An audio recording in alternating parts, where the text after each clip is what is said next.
Hello and welcome. You're listening to the Dungeon Speak podcast, a D&D campaign based on Greek mythology. My name is Todd, and I will be the DM of this adventure. Now the players will say hello themselves. Hi, I'm Macy, and I will be playing Aldora. Yo, what's up? I'm Dylan. I play Andrak, the Reborn Fighter. Hi, I'm Miranda. I play Genesis, the Satyr Bard.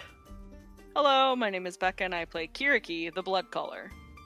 Hi, I'm Kevin, and I play Malachi, a Hexblade Warlock. So, before we get into the actual topic that I have for you guys, I wanted to, I guess more specifically, ask Dylan and Miranda a question, or opinion, I guess. One of my friends recently was asking me, hey, you ready for Saturday? And I was like, yeah, what are y'all gonna do? And I was like, play D&D. Well, what are the plans? And I was like, no idea. So how are you ready? And I was like, never am. So I have no idea what you freaking people are gonna do. So I never really consider myself like prepped for whatever happens. Dylan, Miranda, I know y'all have DM'd a lot. Do you ever consider yourself like fully prepared for a game? Never. Well, at least we're unanimous in something. As long as you can expect the unexpected, but never expect anything. Pretty much. People are way too unpredictable with their actions. What you say can be interpreted as like something totally different, which leads to a totally different path. Some of your players might be, goody two-shoes, want to buy everything after making a good living. The others are my sister, who convinced everybody to steal from a nice little old lady. Your players can also be complete murder hobos and kill everything on sight, including important people, so you have to prepare for that even, too. Or your mom Or who, they'll adopt a child.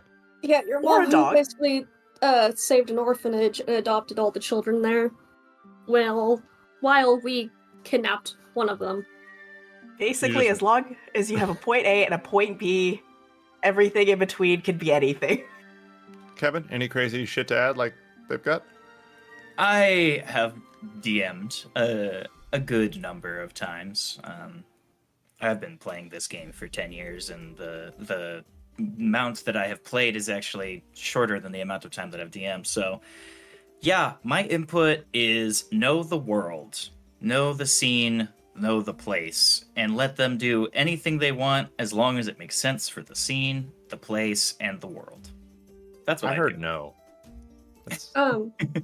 I like to let my players kind of run rampant, but my players have tended to be more like in the game. I haven't had the unfortunateness of playing with people who just want to murder hobo or steal everything.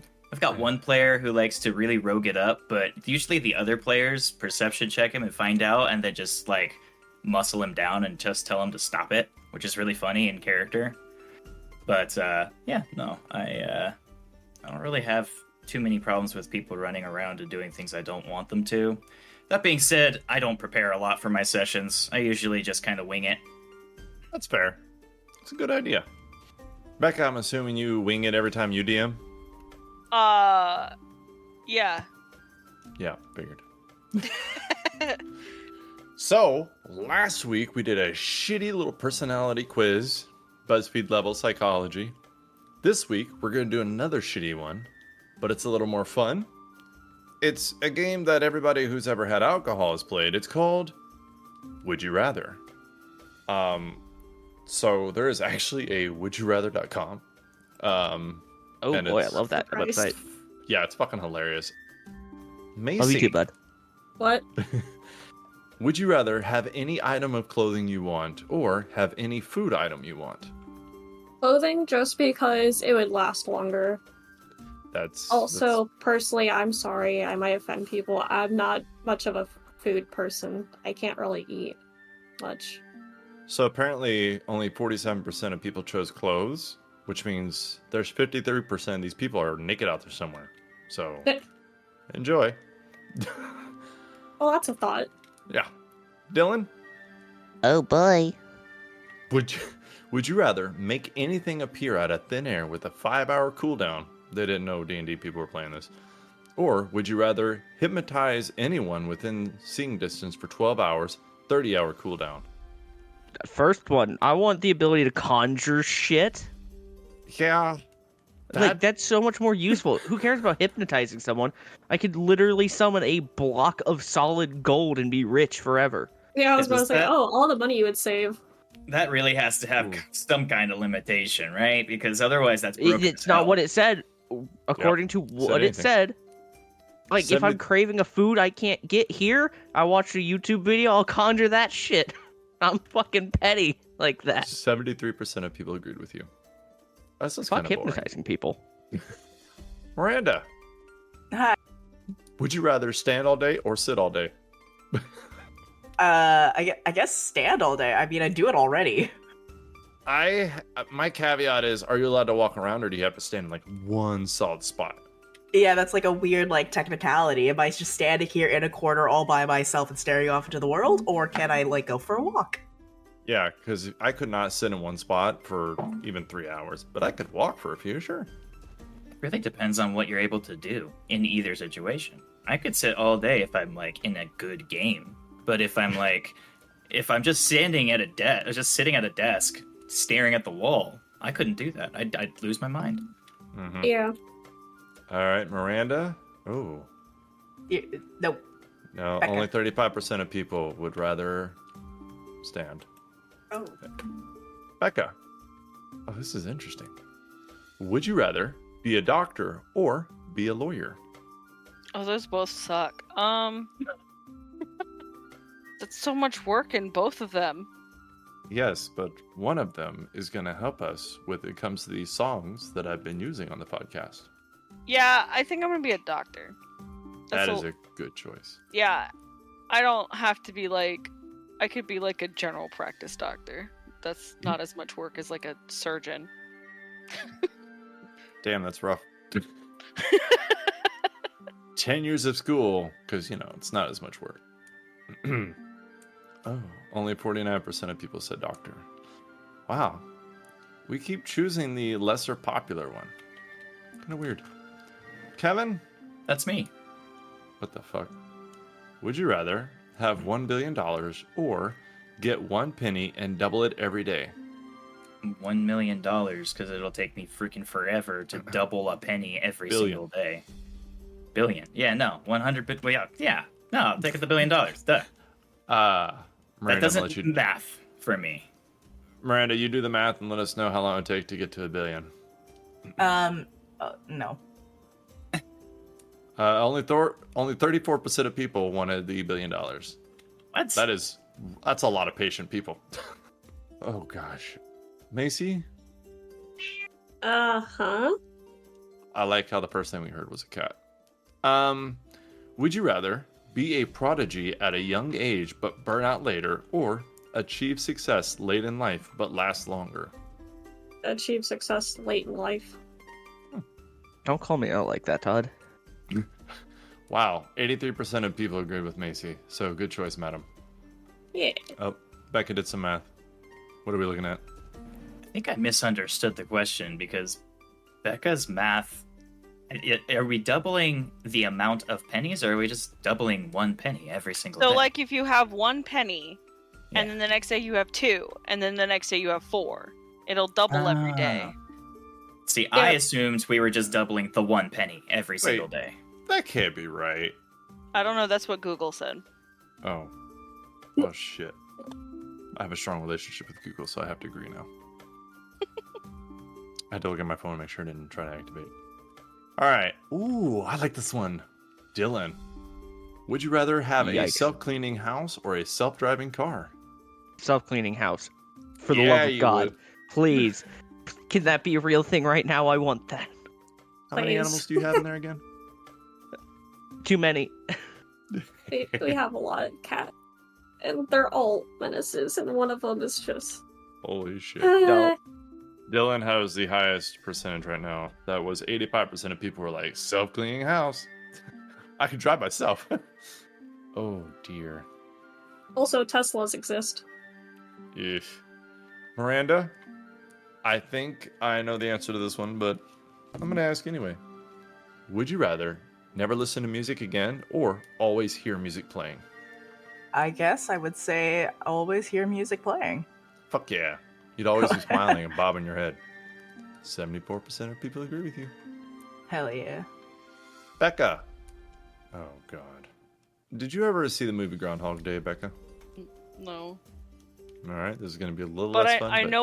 I know the concept. Okay. Would you rather be stuck reliving the same good day over and over again, or have every bad day of your life repeated twice? Huh? I feel like I would take every bad day twice. Really? Because the other one, you're stuck in the same day every day. The other one is like every time you have a bad day, then it'll repeat itself again. But it doesn't say you have to keep the same outcome. Yeah, I guess that's true. So like if you had one bad day and the next day you know what's going to happen, you can change the outcome and then continue. But if you take the same day every day, you're stuck in that fucking cycle. It would become a bad day. Yeah. Let's see how many people agree. 52% are with you. Good job, madam. Kevin? Hi. Would you rather only be able to play your favorite game or be able to play any game except for your favorite game? That's rough. That's pretty rough. I've already played the game that is my favorite game like 52 times, so probably go with the second option. I'd probably rather play any other game because I like new experiences. That's fair. Oh, yeah, a lot of people agree with you. 67%. Yeah. All right. Macy? E. Would you rather have a set out path in life or have complete unknowns? If it was a set out path of choice, then probably a set out path of life. It's weird, but I don't know. Oh. A lot of people agree with you. A little less than half, but 47% nonetheless. What the fuck? Dylan! Oh boy. Would you rather always be tired but not sick, or always be sick but not tired? I'd rather always be tired but not sick because that's already my existence. That's why caffeine exists. Ooh. 76% of people agree with you. That's a good thing. Miranda? Yes. Oh no. Yeah. Oh, no. When Don't worry, it's Todd fine. laughs, no, it's not. Would you rather travel with a circus or travel with a band? Travel with a band. What? No, circus. No, Yeah. band. I'm sorry, I have to go with a band. Oh, son of a bitch. A lot of people agree with you.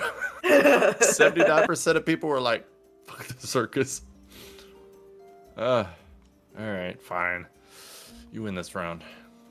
Becca? Oh. Dylan, you might be jealous of this question.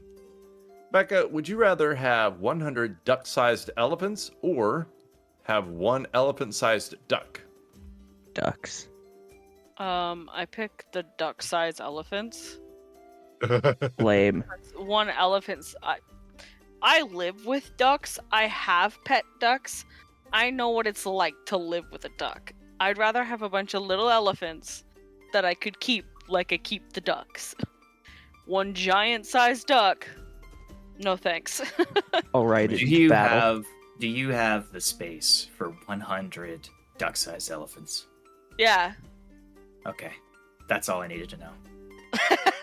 Also, I'm I can trying to- sell them too. I'm trying to picture 100 duck-sized elephants in like a one-bedroom home. Doesn't sound like a good time. I have like 6 acres, so. Oh yeah, totally take the elephants. Yeah.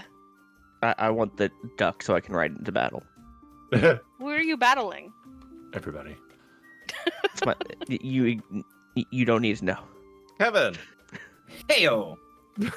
would you rather have a permanent clown nose or have permanent elf ears? Oh man, permanent.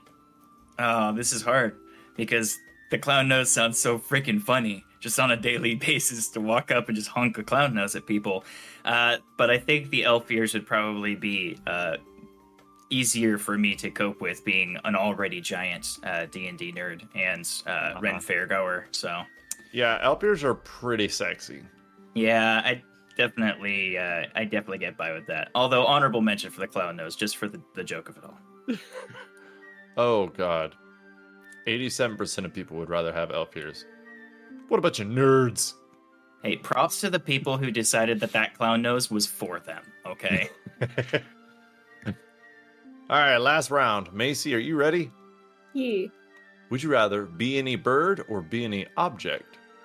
You Would could I rather be a tank. bird or an object? Yup.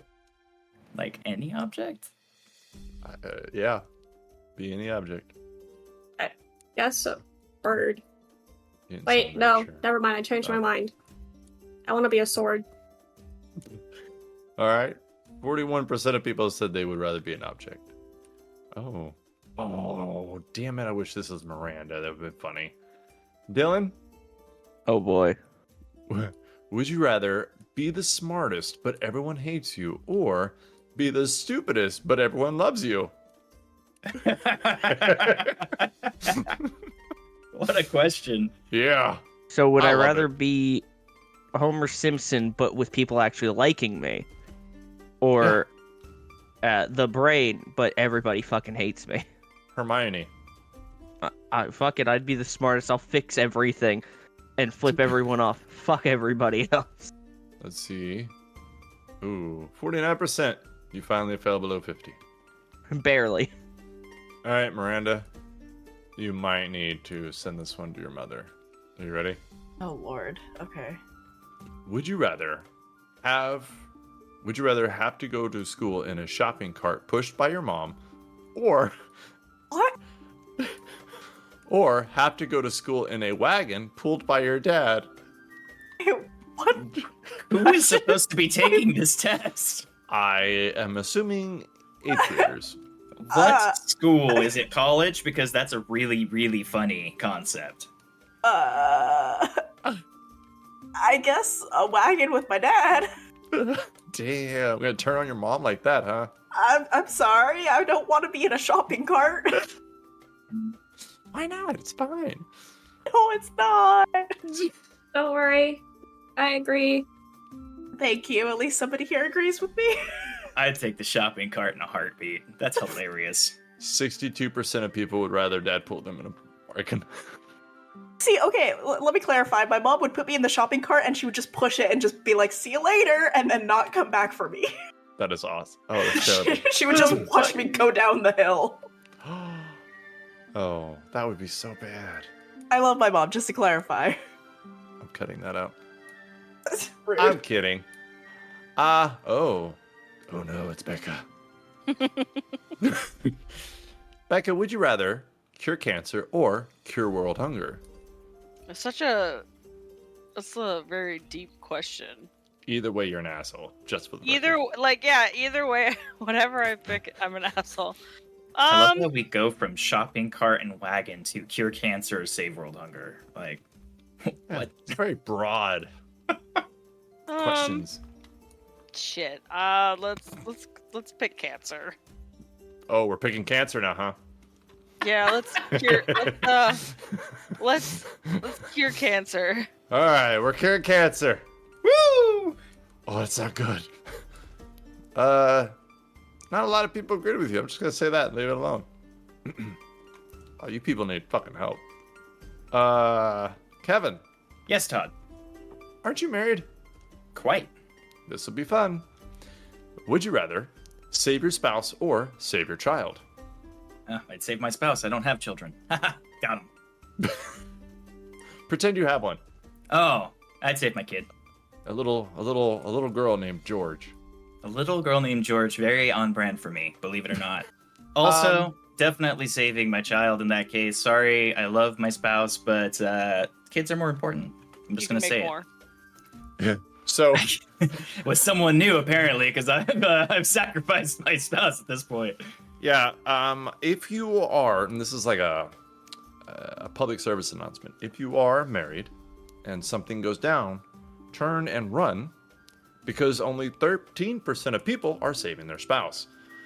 If you have a child and the house is on fire, find your own way out. Just putting that out there. So now we know a little bit more about these fucking weirdos. This is actually fun. We might do this again. You know what I don't want to do again? This fucking fumble table!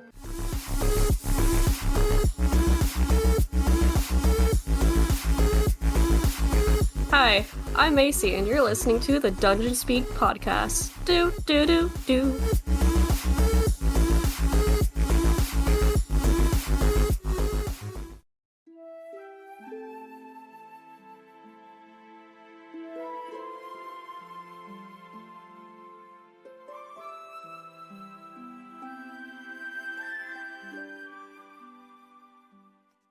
Previously on the Dungeon Speak podcast, a group of champions from different backgrounds met in Troy in order to get passage across the Aegean Sea for different reasons. The party met a boat captain named Nuri Kevdet. He asked them to help one of his crew out by rescuing the crew member's wife and child. The champions accomplished that with a bit of deceit and lots of violence.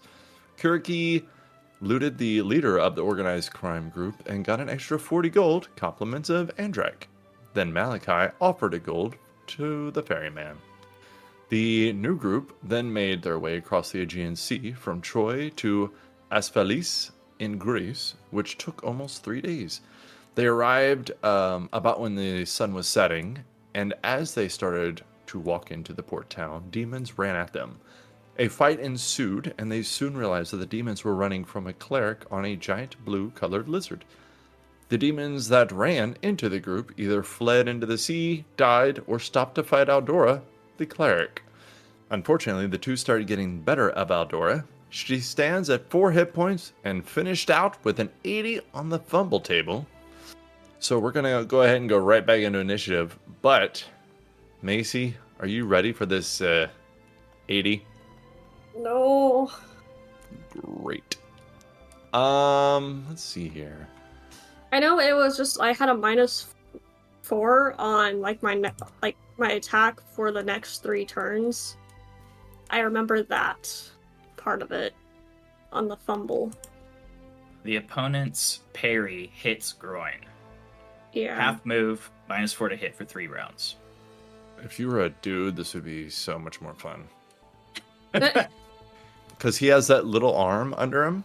As Aldora is trying to swing her mace with that war domain cleric shit, she overextends herself, and that little arm just a nudge punches her right in the fucking groin. So Aldora will only have 15 feet of movement, and a -4 to hit for the next 3 rounds. But you don't take any damage. You're not knocked unconscious or stunned. Yeah, that's fun, isn't it? Yeah. Oh shit, my turn had just ended too, didn't it? Yeah. It's the guy next to you's turn. Okay, crud.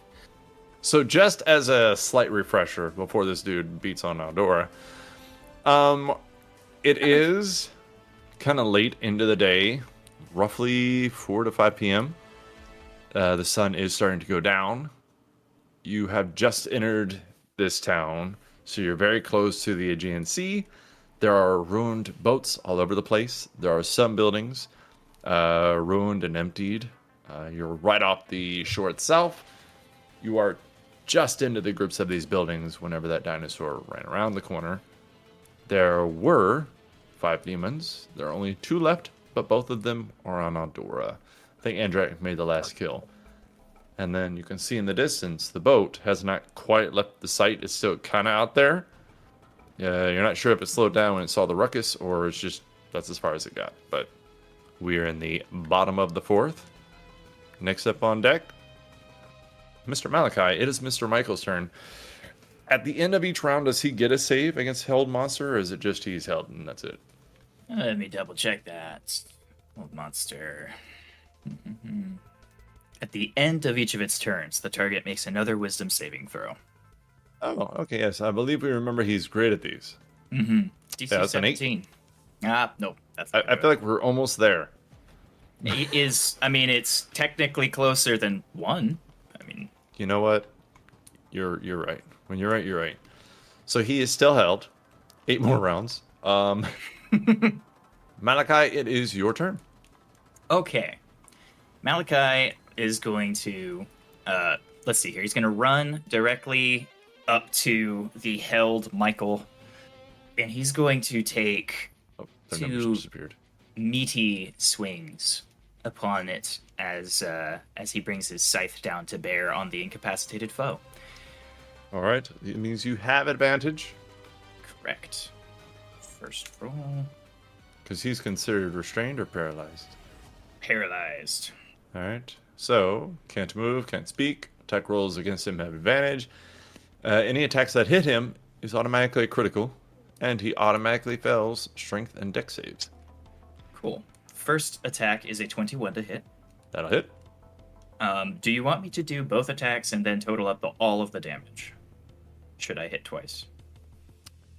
Let me see how many hit points he has. Go ahead and do both of them. Okay. Oh yeah, I'm hitting both. Okay, so 21 and a 25 to hit. All right, so that means both of those are criticals. In case you didn't or don't remember, so when we do melee criticals, the weapon damage is automatically maxed, and then you just roll it like normal from there. Okay, so I'm rolling 2 of them, and then the other 2 are just full damage. So that's 20 of the regular full damage. What's the weapon damage? That is 27. So that's 47 total damage. That's a lot. Does he continue to breathe? He does.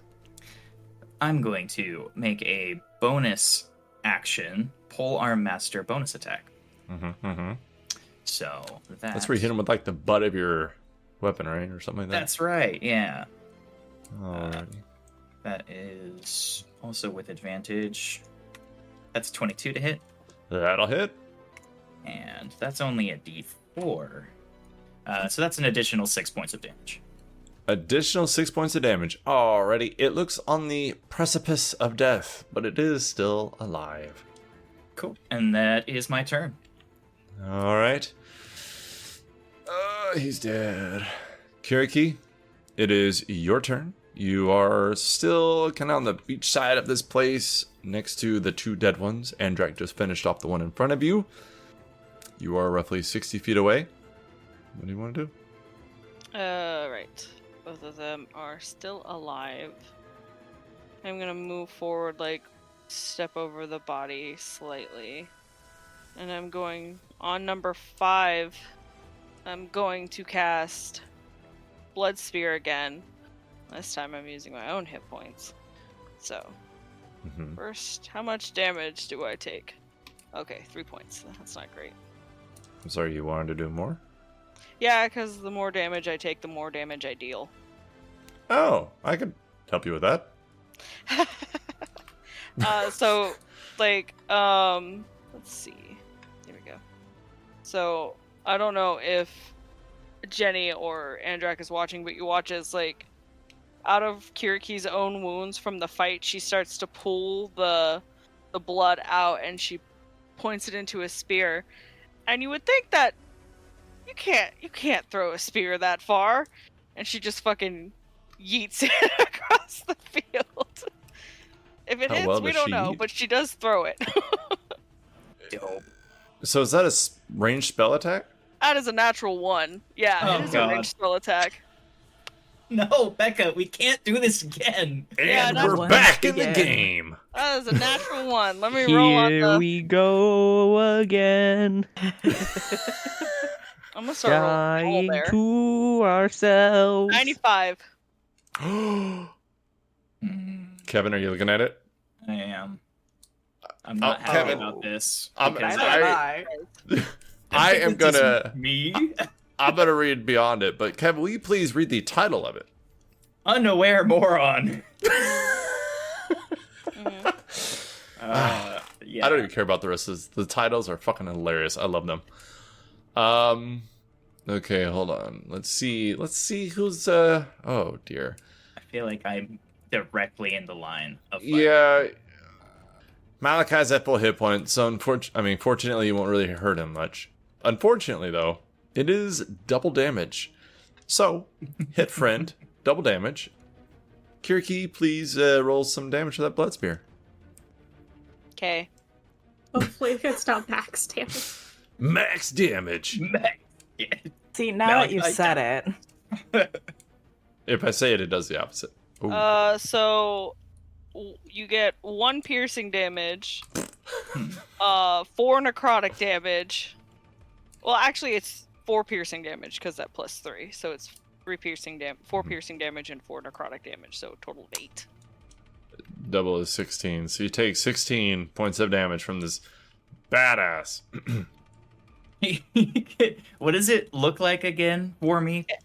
It's like, it almost looks like a deeper red than blood normally is, and then once it like hits you, you feel the necrotic start to spread around the wound, like this black ooze mixed in with the blood starts to spread on you. So it hits him, and he like arches his back as it kind of hits him in the like back of his shoulders and stuff, and he like turns and he just looks at you and like holds up his hands like, what the fuck? Does Kiriki feel bad? No. She doesn't. She doesn't care. Yeah, she's figured. mad she missed. That's on brand. I mean, she didn't necessarily miss. That depends on where she was didn't hit aiming, the and target. nobody really knows. Yeah, you don't know if she was aiming at you or not. Yeah, I think Malachi's definitely curious at this point. All right, Genesis, you're opening up the new round. Bring us into a new era. Bring us into the era of criticals. Oh god. We're I in don't the know era of about criticals. Critical failures. Critical fails. Okay, critical hits. I'm sorry. Okay, Maybe I there we should go. have specified. Technicality in the wording. I'm gonna go for. Okay, I'm gonna step a little forward, and I'm gonna aim for Michael. And I need Michael to make me a Wisdom saving throw. Consider it done. Fantastic. Natural 20. As I. Oh, wait, really? Yeah. Oh, okay, well, never mind. I tried casting Vicious Mockery, but if you pass, you pass. Nothing happens. Not half damage, just No. That's the unfortunate part with Vicious Mockery. It just fizzles. what does it sound like? Oh, God. Mm-hmm. No. Your mother I was a can't. hamster, and your father smelled of elderberries. I'm too sick right now to do quips. Okay, then let me put it this way. Let me put it in a way that I think we can both agree it'll work. What languages does Genesis speak? Common and Sylvan. Okay, so what language would you like to say it in? Common. Okay, so you do this like vicious whatever the fuck she says in common, and he looks at Malachi, this huge, large demon with these 4 arms and claws, and he goes, "What?" in Abyssal. Malachi turns back to Genesis and says, "They don't speak common." Normally doesn't matter. The demon stops the fight and says, Can you translate? I don't want to cross boundaries here. Malachi looks at him. He's like, "No, I'm trying to kill you." Sorry. Okay. "All right, so after, okay, that Bonus guy's swimming." action. Oh, okay, here we go again. Yeah, you keep skipping my bonus actions. Jeez. Ish, you don't get those. Apparently, That's a rumor. I'm gonna take one more step forward next to Kiriki, and I am going to point at Aldora, and I'm gonna cast Healing Word on her. You bitch. I'm sorry. So let's see here. 9. So Aldora, you here for 9? Max You hear? healing. Let's go. That yeah. is actually really good. Now I Okay. feel bad. Her voice rings out Therapio as her healing word. What's that mean? It means heal in Greek. Oh, sweet. Oh, I thought we were speaking Harry Potter. Oh, okay. I don't know Oh. what that word would be. Wait, is Harry Potter a language? Oh no, they have Ah, that yes. yes. language. Specto Patronum. I am fluent in the Harry Yeah. Potter. And that will end my turn. I forgot. I'll circle back to that lawyer thing. All right. So I'm after probably gonna that, lose so many. Andrak. Oh no. Oh, good. You're far away. It is your turn. And stunned. Are Oh, you yeah. still stunned? I was stunned at the end of my last turn because of a nat 1. Oh yeah. So Yeah, this Andrak one's is just really shaking it dumb. off now, and that is his turn. That's rough. You kind of look around and see the sun glaring in your eyes towards this group fighting. But you're back in the game. Number 5, sitting beside Aldora and Malachi. Aldora has been doing shit, Malachi is new to the fight, but Malachi did some pretty good fucking damage, and it saw that shit. You hurt its friend. Its bestie that was at its wedding. I think I'm gonna roll to see who it hits. Macy, do you want to be odd or even? On. Okie dokie. Let's roll a d20, because why not? Classic. That's a 12. Malachi, we're gonna go for you. Come on. So number 5 turns towards you. Angry that you're hurting its friend. And it is a 12 to hit with its bite. Miss. That's alright, it's gonna come with its claw for an uppercut. 15. Miss. That's alright, the other one's gonna come down, putting his weight into it. This is definitely gonna hit. Ooh, 22. Yeah, you were right. That definitely is going to hit. Usually when I trash talk, it always misses, so I'm really happy about this. No offense. 17 points of slashing damage as this claw just leans into you and just drags through your skin. Ugh. Cursed beasts. Rude. After that, though, let's say here, Aldora, it is your turn. You got one on your left, one on your right, but you got Malachi up here in the fray getting hit and doing some fucking damage. But your big boy Blue's a little hurt. Oh, and Genesis also was magical and healed you. Aldora is going to cast Spiritual Weapon Oh. and create a floating spectral weapon within range that lasts for the duration or until you cast a spell again. When you cast a spell, you can make a melee spell attack against a creature within 5 feet of the weapon. On a hit, the target takes force damage equal to 1d8 plus your spellcasting ability modifier. Alrighty. And what does your spiritual weapon look like? It is going to look like a blue, like misty spear. Ooh, that's pretty. Where do you want it? Right next to 5, yeah. Okay. So you get to take an attack as soon as you summon it, I guess. So go ahead. Let's see what you got, punk. Against 5, the healthiest of health. 22. Alrighty, that will hit. Go ahead and do that spiritual damage. Anybody a fan of that song, Sexual Healing? When Can't I say get I've that heard it. feeling, Never heard need it. some sexual healing. No? Nope. Oh, this is just weird then. My bad. It gets like that with you all the time. Hey. Oh. 6. 6 points of Force damage. force. That forcefully hurt. And Aldora's actually no, she can't, because if she does, that would be yeah, if Aldora tries to get back on Oh. the lizard, that would be attack of opportunity, wouldn't it? Yes. Okay. Then that takes up my turn. Alrighty. Well, so I sent you the rules on mounting, and I thought it was kind of weird. So it actually only takes half your movement to mount, which I thought was strange, but whatever. No action required. Maybe it's because you are bonded and you're friends. So he like leans down and helps you up. Okay. But let's resolve this real quick. As you mount up, he's going to reach out at you with a claw for 26 to hit. That would hit. 12 points of slashing damage. Oh, thank God. Okay. Did her healing just save your life? Yeah. Yeah, it did. Good job, Genesis. Thank you. All right, you are on him. Does he want to do anything? There's this Yeah. meaty little fella right in front of him. Just kind of like, you could bite down on number 5 and use the tail attack on Michael. Give him the tail advantage. Yeah, that's what... He's gonna do a bite attack on 5. Yeah.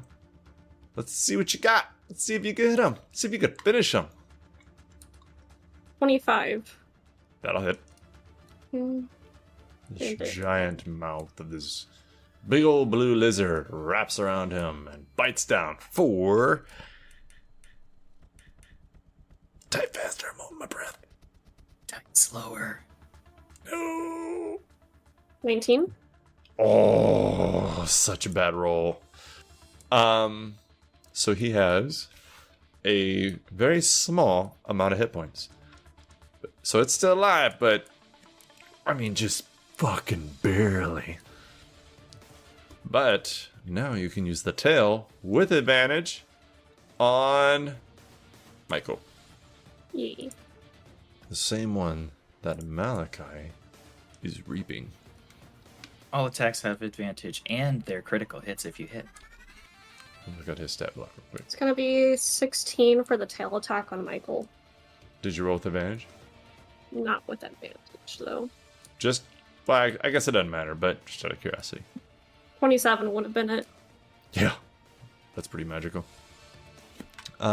So, oh gosh, what is this? Fuck me. Maybe later. So, the damage is 3d8 plus 7 plus 24. Plus 24? Yeah, because it's a melee attack and it's critical, so the weapon damage is automatic, blah, blah. Yeah. 39. Okay. So 39. He had 13 hit points. So, Aldora, what does it look like as this giant tail of this, like, 17,000 pound creature hits this demon and just breaks him away from this life? So, the funny little lizard is going to whack Michael and send Michael flying into, like, a building and just have the impact basically kill him. Done. Sick. Boom. Oh, wait. Red Ring of Death. Malachi ducks a little bit to avoid the giant Rex tail swinging wildly nearby him. Yep. All right. Let's see here. Who is gonna go next? Oh no. Michael is no mas. Michael's turn is bleeding to death. Yes. Michael, not Mike. Malachi, it is your turn. You see this guy get flung into the building to your right, and you can hear just the crunching as it hits this building. You see dust fall down from the building as it shakes the foundation. There's one alive to your left, but he looks hurt. I'd love to remedy that. Let me go ahead and turn and do some attacks on this dude.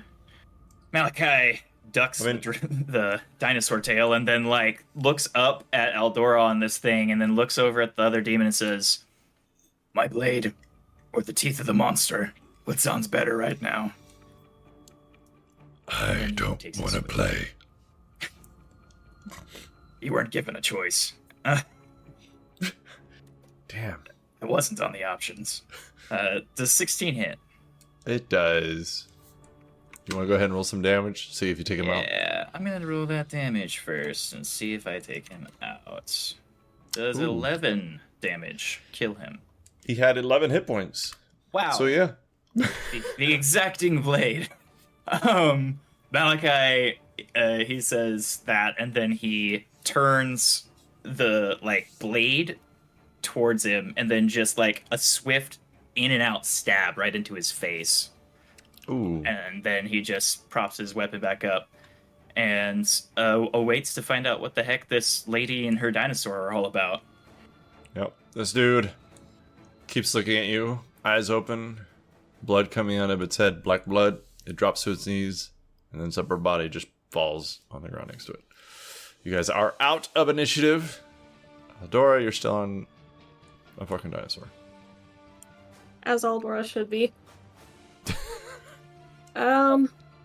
Before the bodies start to disappear, Kiriki is gonna go stand over the ones that died closest to her? Because there is 2 over here, correct? Yes, ma'am. She's gonna stand over them, and she's going to take their blood before they vanish. How much? I have to roll on the chart. Are they, just out of curiosity, what size creatures are they again? Medium for the purposes of this fight. Medium for 2. That's 40. Yeah. I get back, I get 20 things of blood from them. Oh, shit. All right. Dope. So, I don't know how does it say how long that takes you, or do you just... I can't imagine it would be that quick. Probably about a minute, I think. Let me look. Right. It takes... Is it magical, or are you like sitting there draining their shit out of their blood, like physically? It's when she walks back over to them, she's very bloody looking, and she'll put her hands over both of the corpses, and her hands like twitch a little, and then you watch as the bodies begin to jerk unnaturally as their limbs are jerking around, and almost like she's trying to puppet them, and you watch as the wounds, blood flows from the wounds, and her arms are twitching very similar, but then as soon as the blood is like out of their wounds, her arms go into like a very flowy motion, and then like puts the blood into the her what looks like should be a water skin, but I have to see how long it takes. I think it's an action. Yeah. It's a bonus action.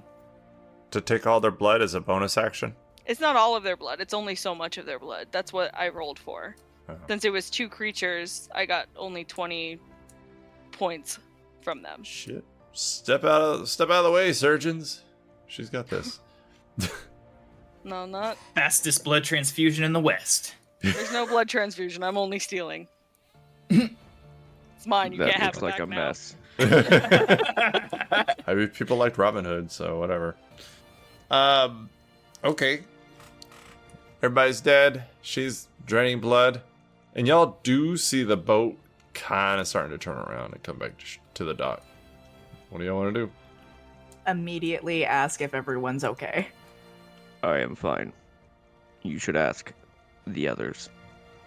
Malachi walks back up to this group back here with Kiriki and Andrak and Genesis, and then he looks at Kiriki as she's doing this blood theft, and he kind of looks down at her and he says, "Did you mean to attack me, or was that just poor shot on your part?" Did I hit you? "Yes, squarely in my back." Oh. Then you shouldn't have been in the way. "If we're gonna journey around together, maybe you should aim a little better in the future." Why would we be journeying together? Y'all keep saying this and I don't understand why. Well, it seems to me like we're all heading in the same direction. Logically, it makes sense that we should journey to get there, you know? Safety in numbers. I want to head in the direction of that giant lizard. It looks interesting. Yeah, what is that? It's Are we a just gonna lizard. pretend it doesn't exist? No, it's a lizard. Aldora's gonna, like, very carefully dismount, holding herself against the leg of the T-Rex, and... Shall I reveal the name of the T-Rex now? Does Aldora know it's a T-Rex, or is it just her friend? She just knows it's a giant lizard, actually, pretty much. If she was asked to give a description. Alright. Go ahead. What's her little pet name for this giant killer? She's going to look up at the T-Rex and kind of pat him on the leg and apologize in a very breathy tone. "I'm sorry, Ethan. Sorry you had to take so much damage. Well, sorry you got hurt." It's gonna slowly like nudge against you, very softly, but it is a very large creature, so more or less it does okay. "Creatures we fought here are very cursed." Dead. Well, yes, they're dead, but they were. I don't understand what we've walked into here. I heard there was warfare in this land, but I didn't expect it to be some kind of invasion of otherworldly demons. What's a demon? Yeah, does anybody know exactly what these things are? No. Would I kind of have an understanding of what these are? No. No. There's nothing in Malachi's history that would have had him deal with these things. Like, he would have dealt with maybe the effects of them, but what caused the effects would have been, respectfully, none of your business. Right. He kind of looks at the bodies again, and he says, I don't know what they are, but there's nothing on this world that would look like that. Not that I know of, anyway. I know they're humanoid, because otherwise my spells would work, so what are these things after all? They're dead. That is all that matters. They bowed to abilities that I use to control larger creatures, like animals, large monsters like that, but I don't know their nature. That being said, perhaps this woman who rides the giant lizard will be able to explain more. Maybe we should approach. After you, my personable friend. I am not personable. Yes, that was the joke. Whatever that means. He looks at Genesis, he's like, he's got a real character on him, doesn't he? You all are quite something, not gonna lie. You are all small. And he walks away after that towards the giant lizard. We can take a short rest. Oh, but can we? That'd be so cool. Whoa, we don't do that. Short rest? What is this? Is this a new podcast thing? What? For the first time on the podcast, we're going to do a short rest. Woo! I don't know what game you were playing last chapter. We short rested a lot. I was playing the game Kill Mavari. You were there for most of it. You didn't succeed. I don't succeed in most games I play. Oh, that's sad. She had too many meat shields. I was one of them. So are the others near... Have the others gone near Aldora? Adrak is near the dinosaur. He is staring at it. Okay. I would have followed behind. Aldora's gonna cast Prayer of Healing on herself, Athan, Genesis, Malachi, and if Kiriki is nearby, Kiriki. And I can cast it on Andrak. Andrak does not need it. He is at full health. Yeah, I'm at full as well. He's actually above full health. I will cast it on the people who need it. How far is the range? Oh, right. Are you in the range or? I don't know how far the range is. 30 feet. No, she did not approach, so no. Okay. She's not. Then Just give it to your dinosaur.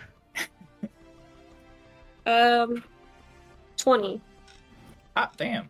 I'll take that. It's not bad. What does the prayer feeling look like when it affects him?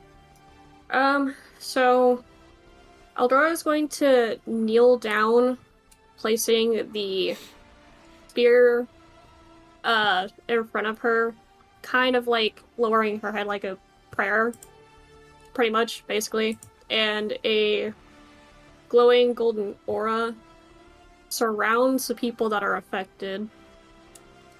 That is my thank you for helping me back there. They ran towards us. That was their mistake. That is fair. What is this beast? She is going to look at Athan.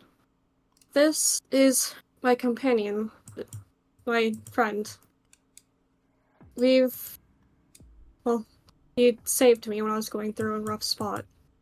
And we've kind of stuck together ever since.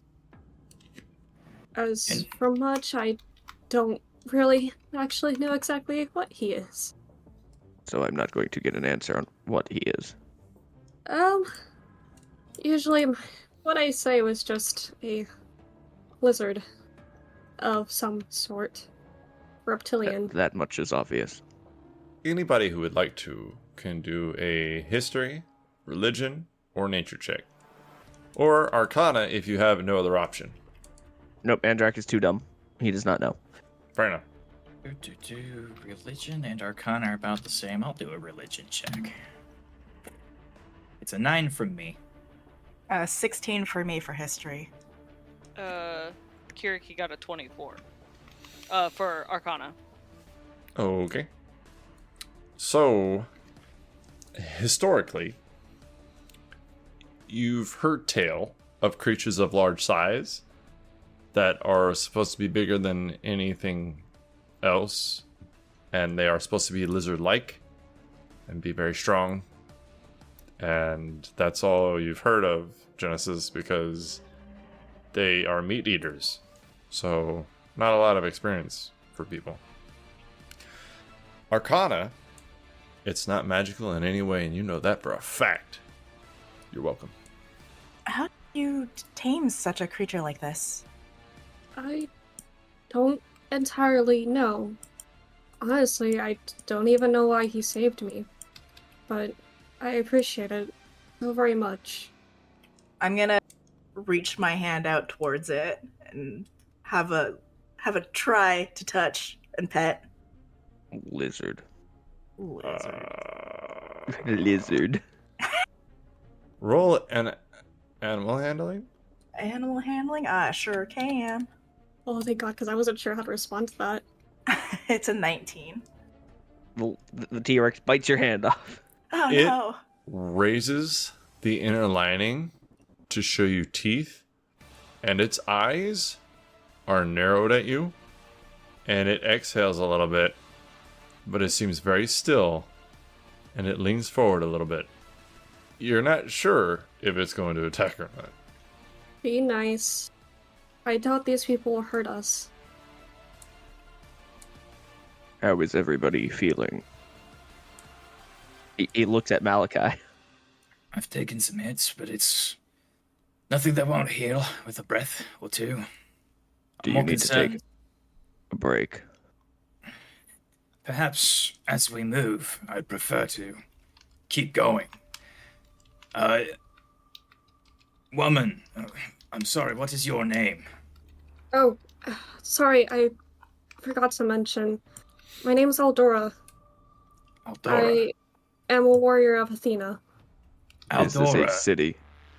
do you know more of these creatures, more about these creatures that you were pursuing? Not much. All I know is obviously the fact that you can tell they are demonic, and that's what everyone would just call them. It's just a demon. I might have an idea as to why they're here, but I'm not entirely sure. I can't say at least 100%, but I think there's people that could be bringing them here. Why? That's what I'm trying to figure out. That's why I'm here, at least. Oh, so what brings you guys here? Malachi kind of pauses for a moment, and he just honestly, I'm not entirely sure. I felt called to follow and join these people, so I did. This place is in ruins. The people are all gone. Do you know if civilization even exists anymore?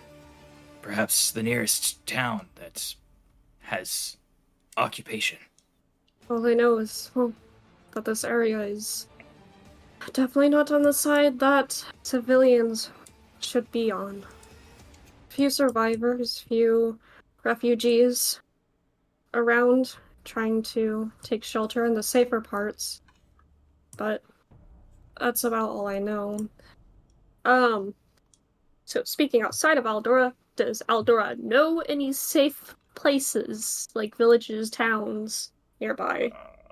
I will take this as a yes to my question of if you forgot you were leading people here. So this is a safe haven area. No, it's a dock where you were hoping to find a boat to get them across the sea and away from this place. Okay.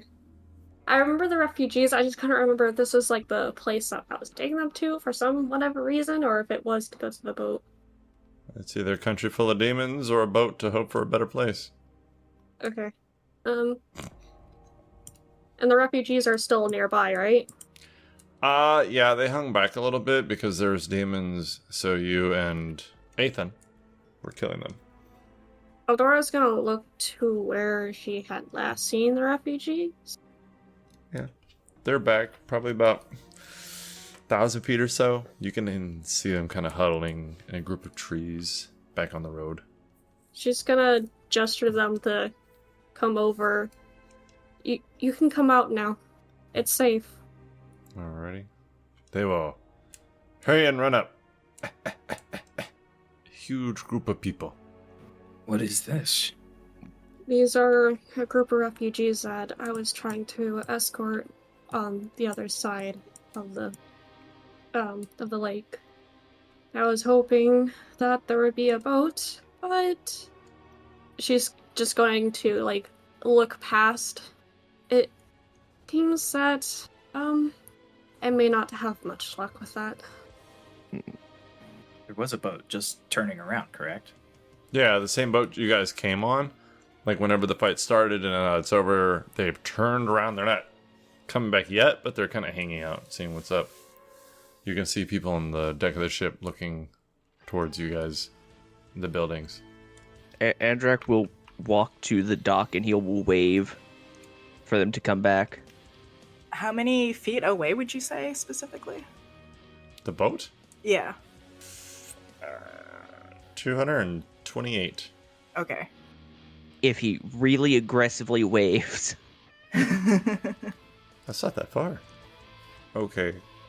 Were you wanting to do something specific? No, just try to get them to come back. Oh, no, Wave. Genesis, because she was asking how far away they were, so I was like, what is she doing? It's I was gonna cast message, but it's out of my range. Oh. You can go to the edge of the dock where Andrak is headed. And what's the range of message?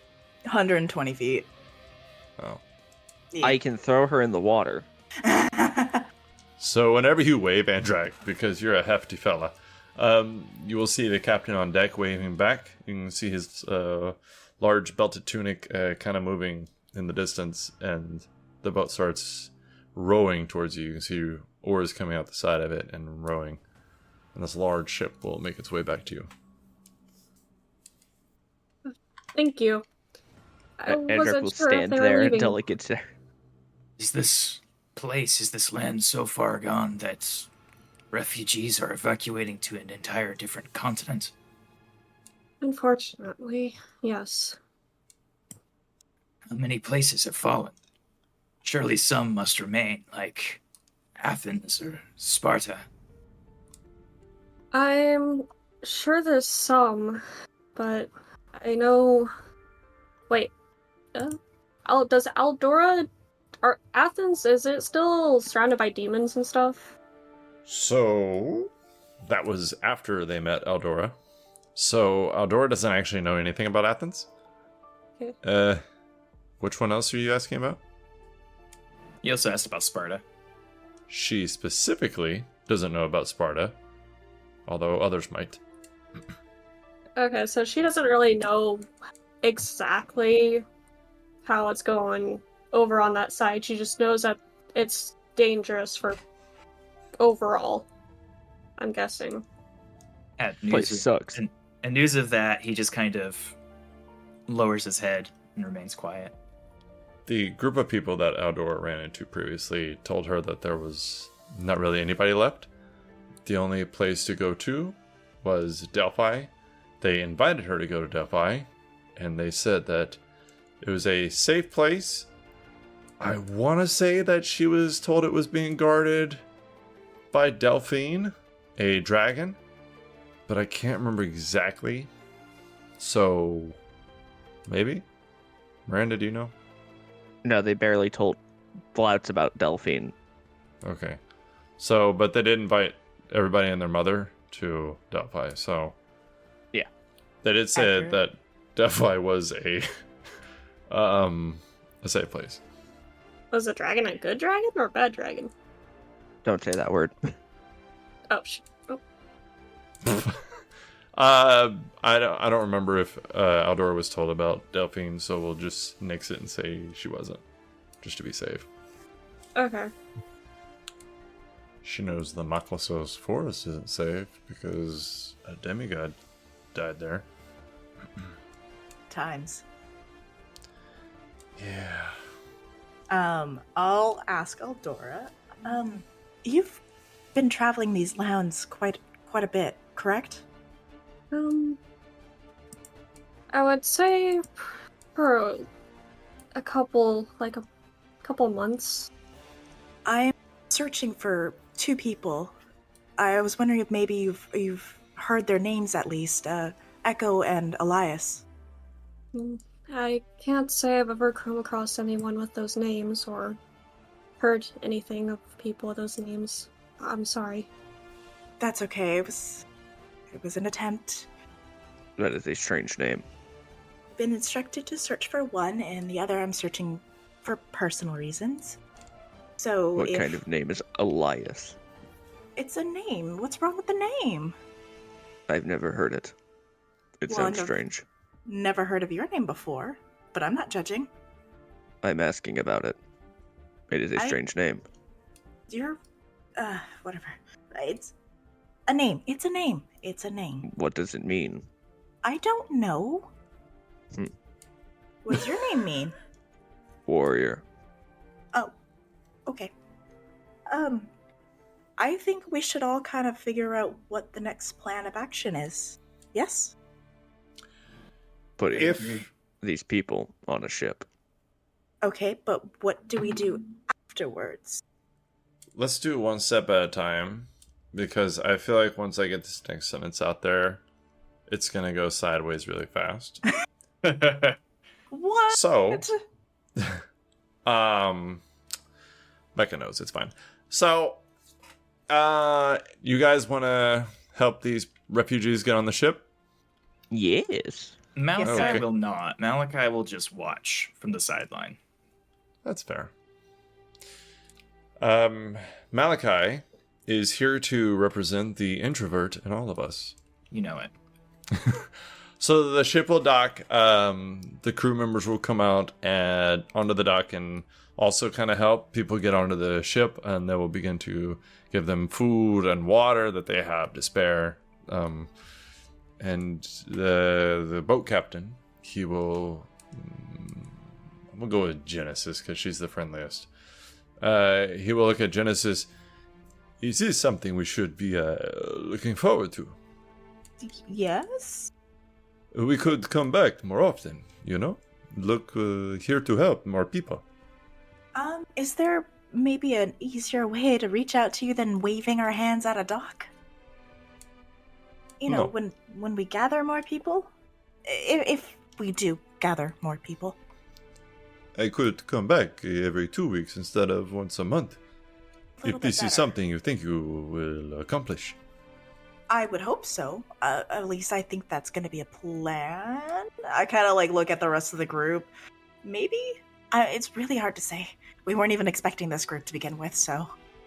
Malachi just leans on his scythe and does a shrug. Wow. If it's not too much of a trouble, 2 weeks would probably be a little bit easier. I will come back every 2 weeks. Excellent. Yes. I appreciate that. Thank you. Yes. Although, there is a small thing. You see, I am all about helping people, and I always want to be there to be for people.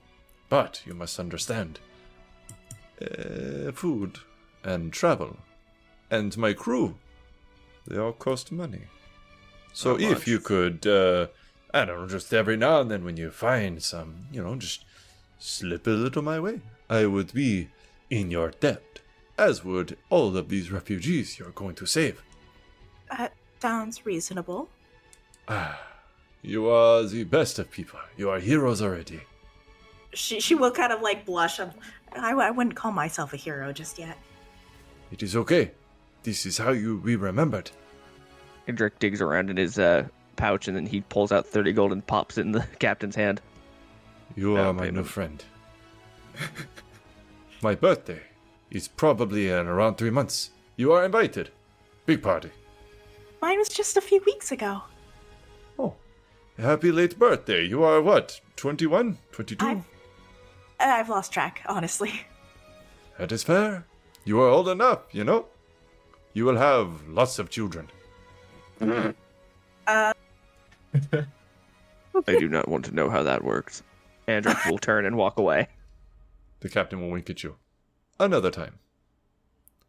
Birds He and doesn't need bees, to not know. for everyone.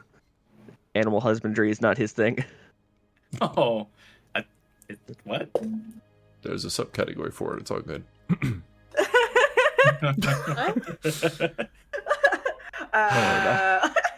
While she is talking to this guy, Malachi would like to look around.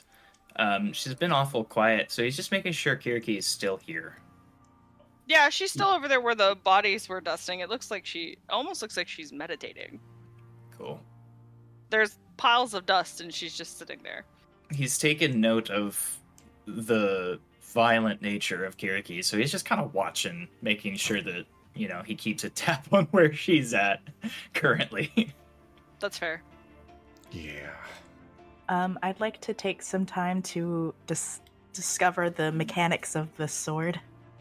All right, so you sit down for a little bit. Do you have Identify? I do. Do you want to use it, or do you want to make an Arcana roll and just kind of sit with it for an hour during this short rest? Fuck it, I'll just use Identify. All right. You see the Everything goes properties of the sword that I don't know. I have the properties right in front of me. Groovy. As you guys are kind of looking around, whether it be Malachi, Aldora, maybe Andrak, actually, especially Andrak, Kiriki, and then eventually Genesis, how would you guys like to figure out about the area you're in? You can roll history, you can roll survival, you can roll pretty much anything you want to know about, but what I tell you will be based on your roll. So you can actually roll religion, and you'll learn religious shit above history. If you roll history, you'll roll history above religious shit. Like, it's all going to mean something. If Andrak rolls athletics, he's going to learn that there's a really good obstacle course about 3 miles west. I'll roll history. Okay. I'll roll religion. Andrak, what are you rolling? He's rolling to hit a tree. He would like to go take some wood. Andrak, I would like you to roll history with advantage. Oh boy. Knowledge. I My have to knowledge roll. skills are not. Oh god, good. I actually have a proficiency in this. Weird. You know It's what? like I looked. So, What's You want the advantage? Bardic Wait. Inspiration add-on dice? D8. Oh shit! I forgot about mine. Yeah, I'll do that it's too. still active. how long does that last? I thought it was like 10 minutes. Let's see. Da-da-da-da-da-da. Oh yeah, it's for 10 minutes. Thank you, Todd. Yes, Then we ma'am. don't have it. Correct. Enjoy your short rest, bitches. Oh, fuck. And you know what? Just for you, Todd, I'm going to use one of my abilities. Not it was from a past life, so I'm gonna roll an additional d6. There you go. Total of 23. You don't know how much I love this. Okay. So, what did you guys get? Malachi rolled a 7 on his religion check. Wow. 16 on history. 18 on history. Okay. 23 on history. Nice. So, Genesis. This place where you are currently is pretty cool. It's the region of Thessaly, just south of the region of Magnesia, which has some pretty cool mountains. It is rumored that the Titanomachy War actually happened here. A war between the Titans and the Olympians that lasted around a decade. Whether it's true or not, you don't know. Nobody can fight the Olympians. They're gods. That would be stupid and foolish of anybody. But since the gods won, maybe it's true. Hard to say. Who knows? Kiriki. Not a lot comes out of this country that's useful or worth much. You know that west is a town called Cranon, and it's a small village that just has a shit ton of temples in it, and that's a little fucking weird. It has a large production of silver. They are known to have an allegiance to Athens, and throughout their whole history, they managed to have one Olympic winner. So, good for them. Now, Andrei. You know what, Kiriki, I'm going to give you one more thing. A little bit south of you guys is the Pagasetic Gulf. It's probably about 5 to 6 miles south of you guys, but it's also in the water. So, like, the last half mile, not a good walk. And that is a fun little place where Jason and the Argonauts built their ship and launched from. But that was centuries ago. So, that's fact, and it happened. But if there's anything left of that historic event, probably not. You also, pretty much everybody would know that this is where a lot of people come and dock. Just this kind of area right here, and especially that Gulf, because they want to pass through Thessaly to travel south by land to get the Olympic Games. That way they can avoid Spartans and the Athenians, because the Spartans are violent and the Athenians, well, they're political. So nobody likes either of that. Andrek. Oh boy. Oh yeah, you ready for, what was it, 23? Yup. Alrighty. Iolcus. That's a fun little place. That is a city-state southwest of Asphalis, where you are now, about 6 miles. And it is rumored that over 500 years ago, a half-brother dethroned the king with violence, and that started the adventure of said Jason, where he gathered 50 demigods, and it is the biggest gathering of demigods in history, demigods and champions. But his mission was successful. Supposedly, they had traveled a great distance to the northeast in order to get a golden fleece, and they eventually returned to Iolcus with the fleece, but Jason and his consort, Medea, were driven back out by murder. It is rumored that they fled to Corinth, and Jason fell in love with another woman. Hera hated Jason from then on.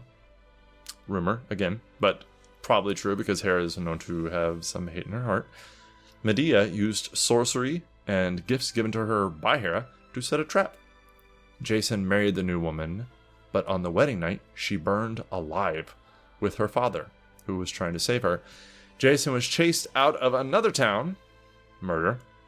Eventually, with help, Jason was able to reclaim the throne of Iolcus, but was killed by chance when he was sleeping near his old boat, the Argo.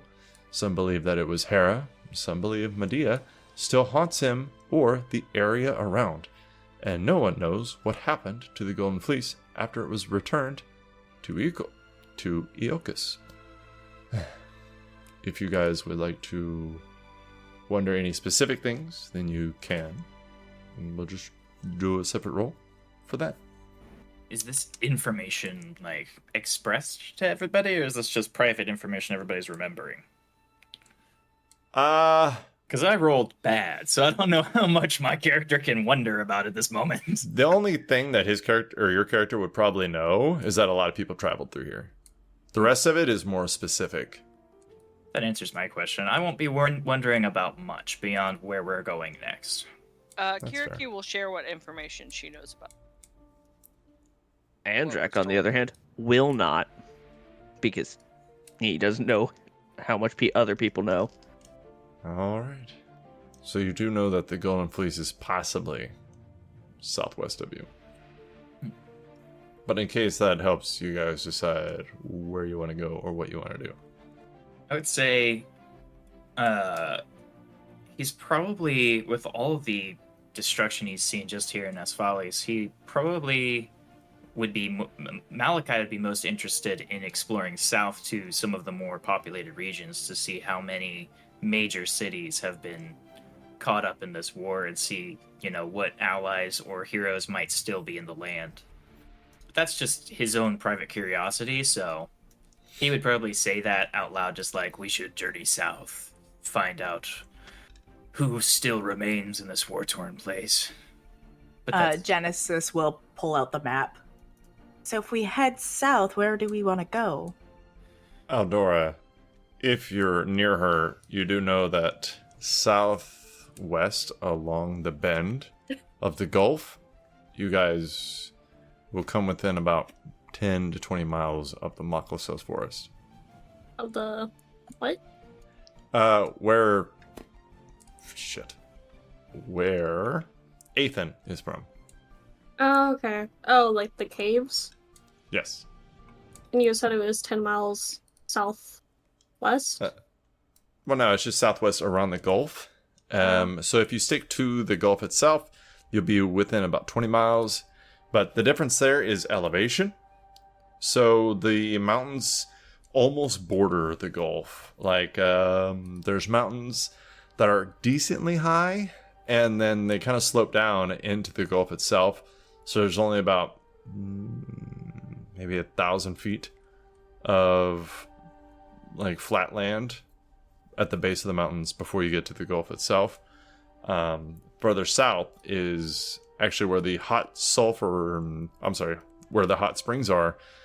And if you go far enough south, that's where you come to what has been known to be called the Hot Gates. The gates. Oh, yeah. okay. The Hot Gates, because of all the hot springs and everything. Well, So if you want to go mountainside within 10 miles of Maklosos, flatland, then 15 to 20. I know that south. Shoot, I'm not good with this. I know south there are some mountains over across there, and the past over those mountains are the gates, where the hot springs are, at least. That's kind of the area I was coming across from.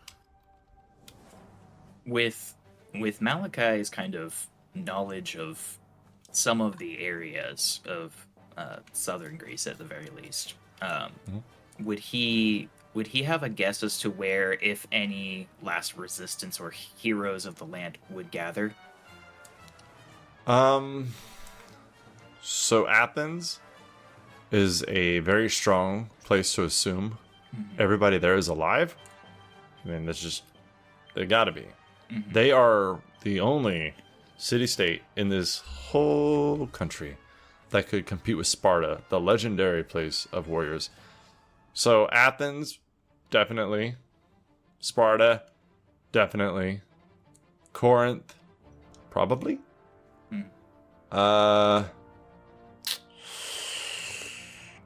Did Aldora share the information about Delphi? Yeah. Okay, then also Delphi. But you know that the Oracle of Delphi is there, and she is a direct connection to the god Apollo, so that's not too surprising, because you've heard rumor of her power. She could easily fight off like 4 champions like you. Not 5. 5 would be too much, and that would just be it. But 4, no problem. Then he would probably just speak up and say, We should go south towards Delphi or Athens. If we were to find any sort of resistance or sanctuary in the midst of this cataclysm, that'd probably be it.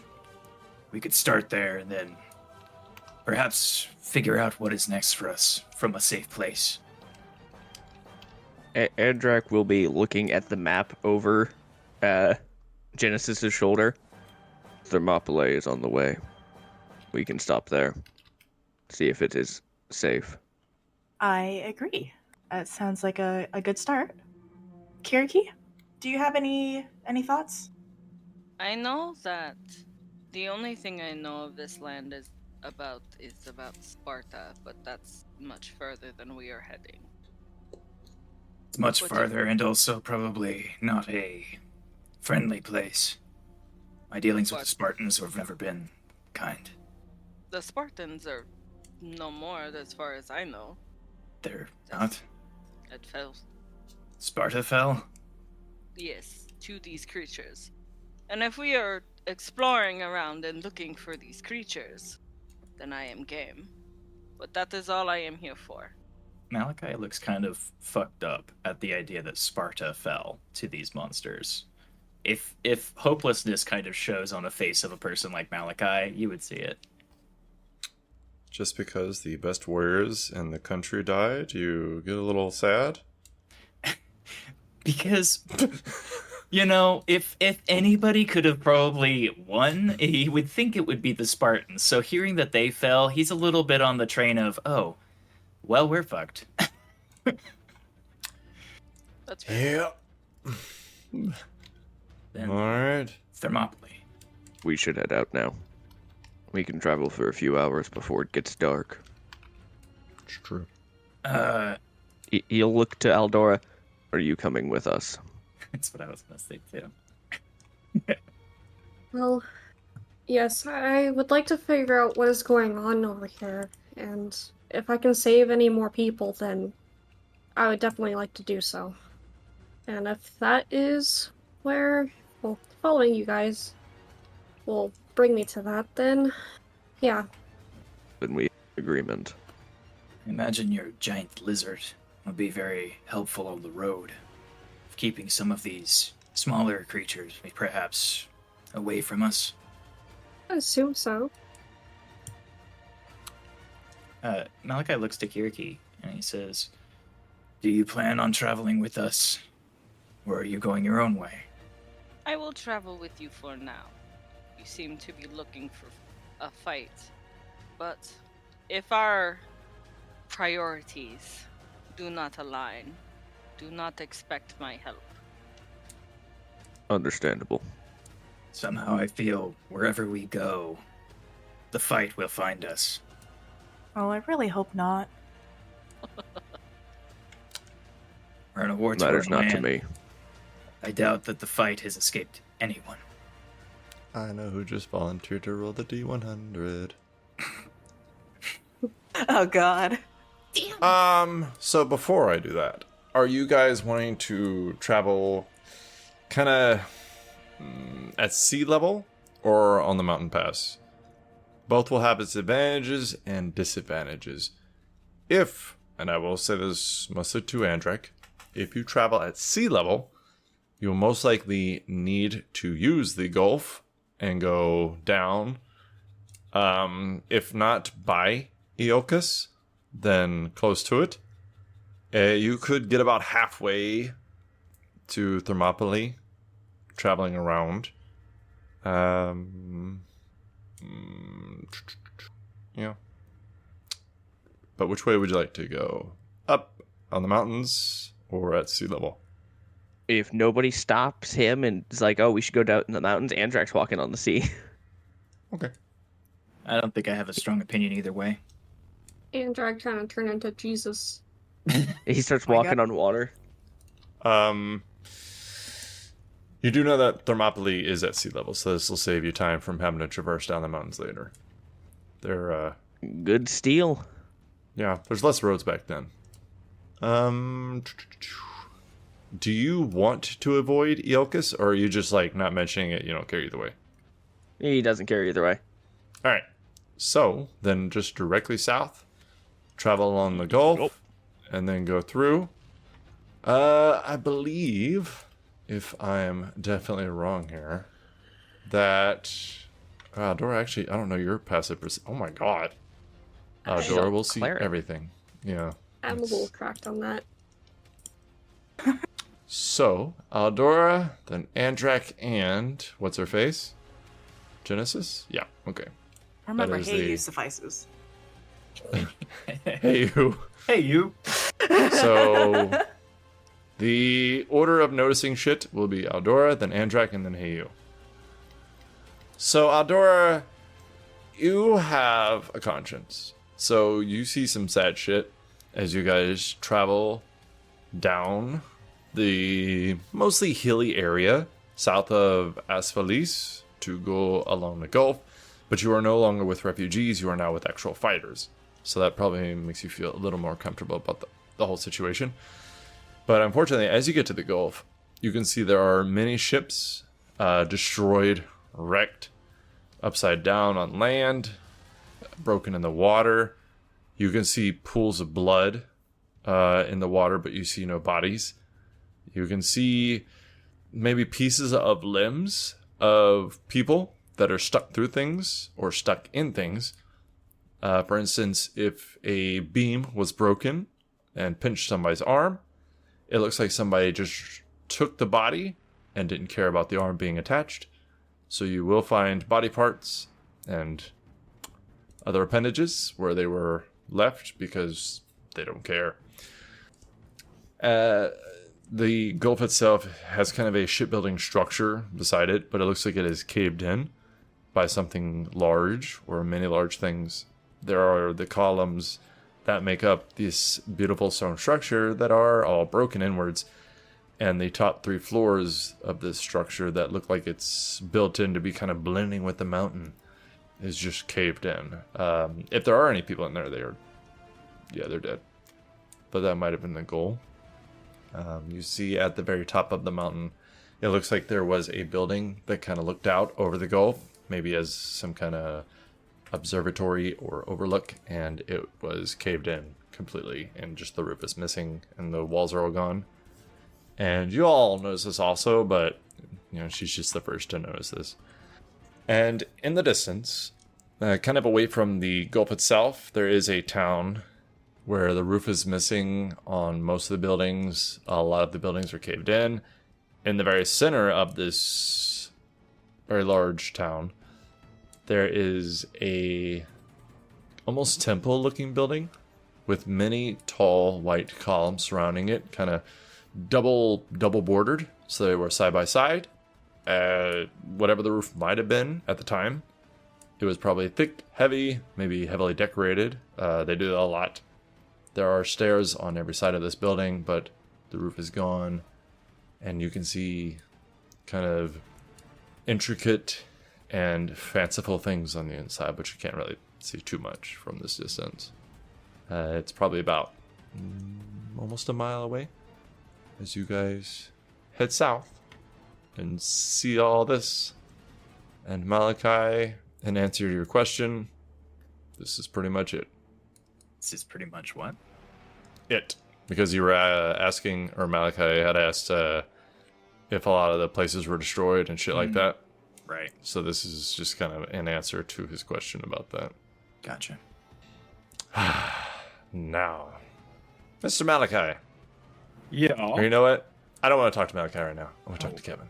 Oh, that's even more me than me. Kevin, would you do me a favor? Perhaps. Would you roll a D100?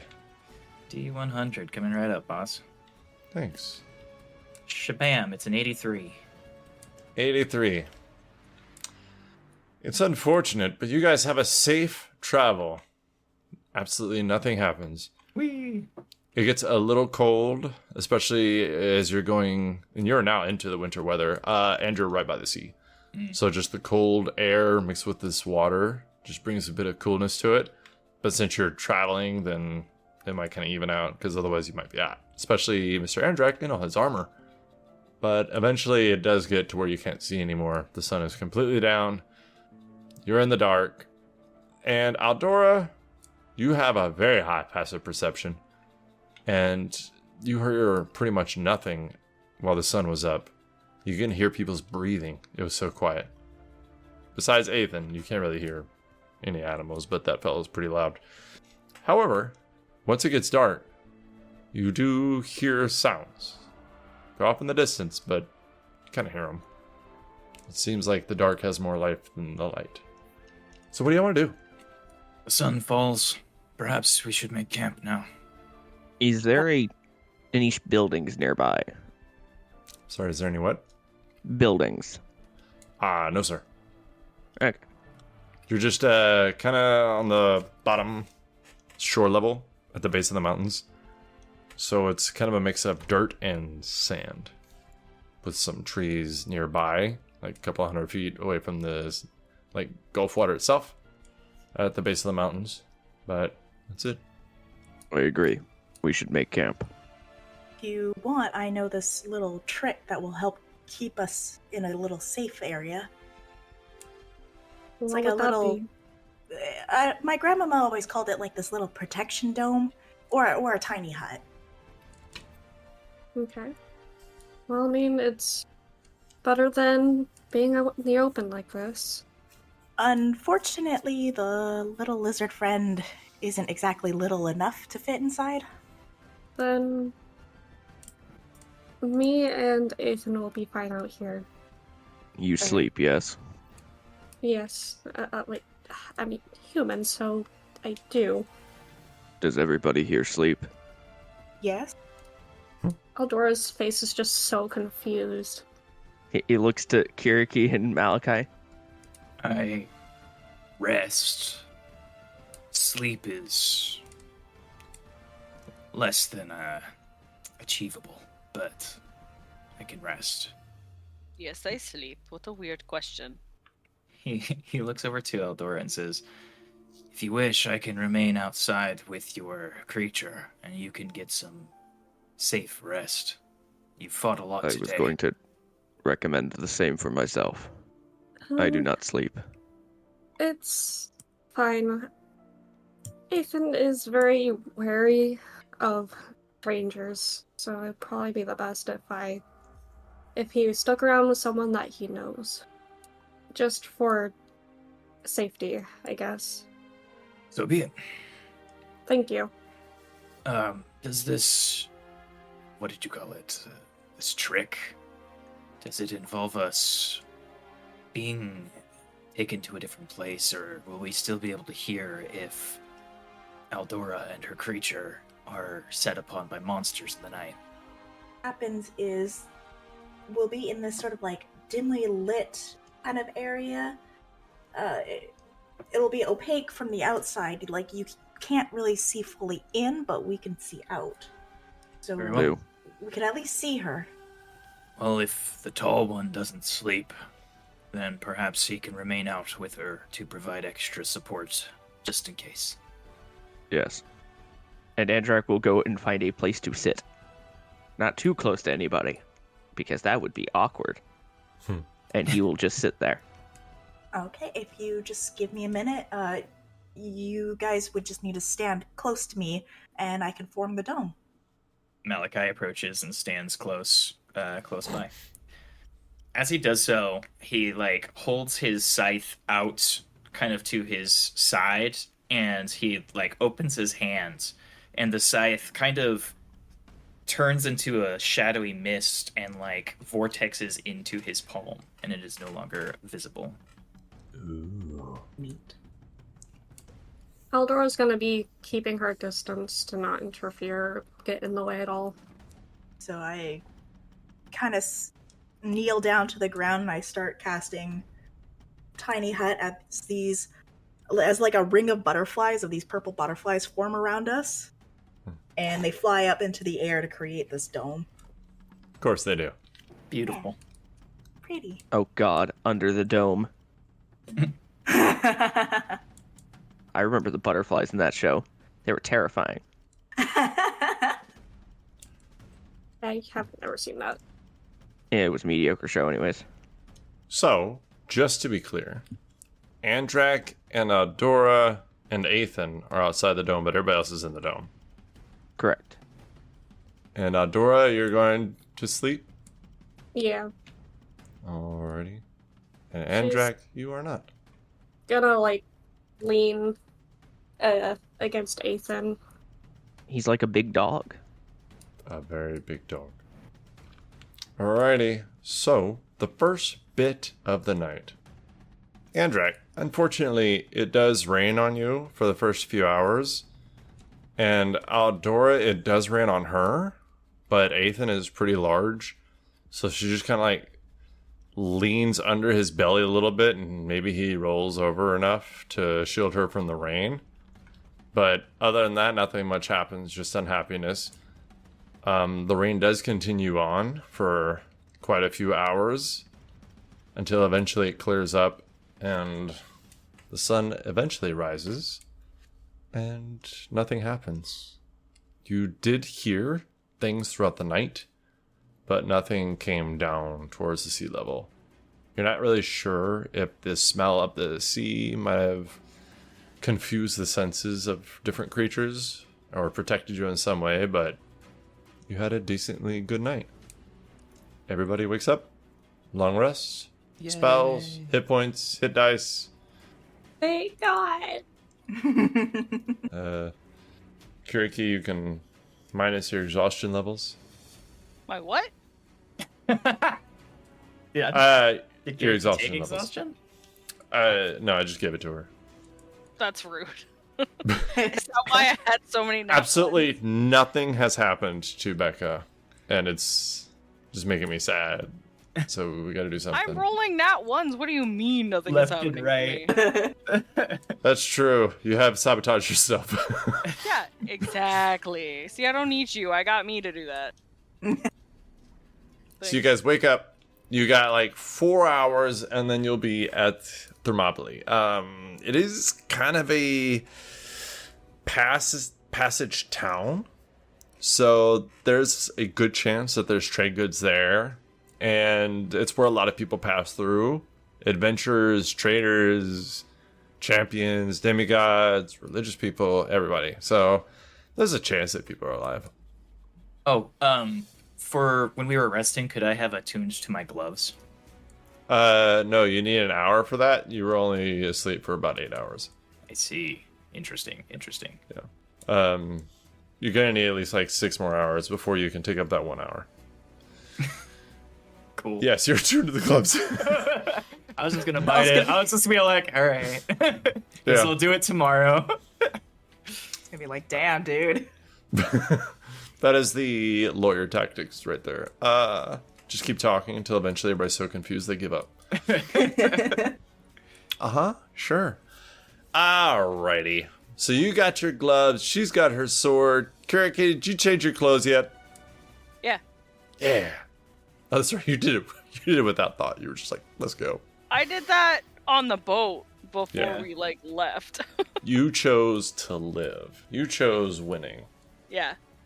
All right. So you guys get around the bend, head south. You know what? Becca, you're talking. Why don't you roll a D100? Let's just get this morning out of the way. Let's have a good morning, Becca. Yeah. Roll a real high number. Yeah. I like that you're talking as I had muted myself. Well, 96. Hell yeah. I was fucking being sarcastic, lady. Sorry. Friendship. Good job, Becca. Damn. You guys are gonna have safe travels. It's gonna be sucky. So happy you are alive and doing great. Oh, whoops. This is y'all's map. I need to go back to mine. There it is. Okay, then. So you guys eventually come upon the mountain pass town of Thermopylae. And the temperature does rise as you get close to here. And you can see there are a lot of springs that are built into the base of these mountains. And they are very tall, although you can scale them. And it wouldn't be the easiest thing, especially if you have, cloven feet. But it's possible. Not impossible. So you could if you wanted to. The town itself, unfortunately, is a waste of destruction and death. There are busted buildings, busted roofs, walls, everything like that. There are a few buildings that are still standing, and you see there is black blood on the ground, but you see no bodies. Who wants to really search this town? Like, do y'all, what kind of order would y'all like to, I don't know, march in? I don't like the way you said that. That was worded in a way that makes me feel anxiety. Andrak is in the front. I'm next. I'll Yeah, follow you are. behind. I'll be somewhere in the middle. Aldora's just gonna follow. Robert. With her dinosaur. Yep. Yes. Wait, are we running to keep up with Ethan? Or is he just taking baby steps? Baby It's steps. just little tiptoe. Little tiptoes, yeah. I just thought It's I'd like ask. the dad following the kids. When the kids are like moving, the dad's like 1 step, 2 step, 3 steps. And then every now and then he has to stop to not run over these children. Okay, good. Yeah. You know what I'm talking about. Okay, so here we go. Andrak, the first thing you're going to come across as you go into this mountain pass town is a little sign that says The Drunken Prince. And it is a tavern. It is wooden instead of stone. It's possible that stone wouldn't do too great with as many seaworthy people and water going through here. But it does look like it's been repaired several times. It has a heather thatched roof with soft blowing chimes by the door. And you actually see a little bit of blood on the same doorway. So you're like, hey, there are very old cabinets, again, disrepair. Different oddities, a few tables, chairs. You see lots of potatoes all over the ground. Demons don't like those. Not the potatoes. Are they fresh? They're edible. Fresh, not the word I'd use. Edible. Well, the people around him probably need to eat. Yeah. And you have a high passive perception. So I will say you notice a few things. It looks like under one of the cabinets, there is a couple of week-old oxen cake. I mean, it's beefy, but it's still good, especially to probably you.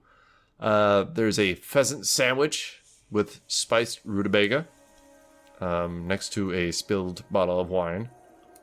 And there's a salad spilled out on the floor with a shit ton of peas, which is a little strange. Shit ton of peas. Yeah, there's a lot of peas all around the salad. Are these green foods, are they fresh? Like, do they look rotted and like wilted, or do they look like they're recent? They look wilted a little bit, but you probably could eat them. You'd be alright. It's not gonna be delicious, but it'll give you substance. How many potatoes do I get? There are 16 potatoes spread out across the floor. Andrak is going around. Lean down, grab one. Lean down, grab another. Lean down, grab another. This one should. While Andrak's picking at potatoes, Malachi's going to search through this building for bodies. Alrighty. Make an investigation or perception check, whichever you prefer. They will have different results depending on how things go. I've actually got investigation, so... How dare you? It is a dirty 20. A dirty 20. Not a clean one, just dirty? Just dirty. Frickin' filthy. Ugh. Alright, so almost straight across from the entrance, there is a small little doorway, and you kind of nudge it with your foot and it creaks open, and you see some straw fall off of it, and it leads into kind of a back room, which you're not really sure the demons know about if they were coming through here. To your direct right, you see a cask of wine. To your direct left, you see more vegetables. Same thing, not fresh, not rotten, but not a great color. It does have signs of being left out too long. And then you can see a table where different breads were baked. And it looks like they were freshly baked, but then left. You see why they were left shortly after that. Against the wall, to the right, between this table and the wall itself, you see a woman laying on the ground. Hold for description. Nope, wrong person. I will not give you her name, as she is dead. So, the majority of her body is actually covered in plate armor. It looks like she's missing an arm guard, a shoulder guard, no helmet, and missing one of the boots. She carries a battered old bronze short sword and a tarnished hand crossbow as well. She has moppish black hair that is in a bowl cut, and she has hazel eyes. One of them are opened, and you can see the eyes are bloodshot, and you see a little bit of blood coming out of the eye itself. And the other eye is closed, and she has a yellow top hat. A yellow top hat? A yellow top hat. Interesting. How bizarre. Okay. Take the top hat. She's Fresh long... is this body. Yeah, that's what I was gonna say. Is she long dead or is she freshly dead? Make a survival or medicine check. I've got some medicine. I've got some survival. Are you with Malachi? Yeah. Oh, you can be, yeah. Oh, yeah. I was never going mind. to potatoes, but now there's a dead body, and might as well look at that too. It is a 13 medicine check for Malachi. And a natural 20 for a 26 for Nice. Andrak. He never told you there was a body. You're collecting potatoes. You get that natural 20 out of here. Malachi, oh yeah, he would not have said a single thing. He's quiet as a mouse walking through this place. Jesus. This Well, in the whole process of stealing potatoes. game is going to be y'all not telling people stuff. I'm going to have a secret wiki. He would probably say something after he examined the body, but before then, he's just looking into it. That's fair. It's a personal thing. I get it. You could tell that this body is only a couple of weeks old. The blood is dry, but it's not coagulated yet. The wounds that you find, like around her ribs, you can see there is deep cuts, almost like what Aldora had when that creature slashed at her with its claws. You can see there's bruising around there. It is still purple, so color to the skin, good thing. Well, I mean, she's dead, so not great, but Can't be that great, yeah. yeah, I mean, there is a slight bright side to this, but otherwise, I mean, that's it. So You gonna go get Aldora to bring her back to life? Do you want to save the innkeeper and have her fight in her yellow top hat? he doesn't know Aldora can do that. Neither do I. Aldora can do that. I guess I don't remember this. He'll take a look at that, and then he'll kind of stand back up. He'll mutter a kind of a prayer of passage, kind of under his breath, and then walk back out to the main room and just say, "There's been combat here. Looks like they were killed roughly about a week, 2 weeks ago. There could still be things lingering nearby. We should be very cautious. Do you have enough potatoes?" Sorry. Andrak is now taking a chunk out of the table. Like, just He wants a piece of a table. breaking a piece of a table? He wants a piece of a table. What do you want me to roll to break a piece off of this table, Todd? What's your strength again? 18. Nothing. It's a table against you. It just happens. The guy looks at this and he's like, You just hear a wooden... and he just has a chunk of wood. "Do I want to know why you're dismantling furniture?" Something to pass the time by. Later. That's rough. And he puts in his bag. You want something to pass the time by, we should look through the rest of these buildings, gather the bodies, and give them a proper funeral. Did you find one? Yes, there's a woman in the back. Her wounds are consistent with the ones that Aldora suffered at the hands of those monsters. There's likely more of those creatures, either still here or in the nearby area. The wounds are fresh enough that they probably haven't gone too far, but considering that they were as far north as we came from, I would suppose they're probably just working their way up the coastline. If we're lucky, they're not here anymore. Either way, the dead should be respected. I can start moving the bodies. Where do you want them? Find an open place. We'll pile them up and burn them. Andrak will many- move past Malachi and go to collect the body. How many have you come across? Only the one so far. But if you've looked at the rest of the town, my guess is that more will follow. Aldora's just going to look down and a sad expression. I'm sorry. It's never a fun experience finding entire towns dead. But whatever this war is, whatever these creatures are, My guess is that we'll find more death than life in our travels. You should steel yourself to it. It's just gonna say, I know of that matter. It's just a shame to see that such a terrible thing could happen to so many people.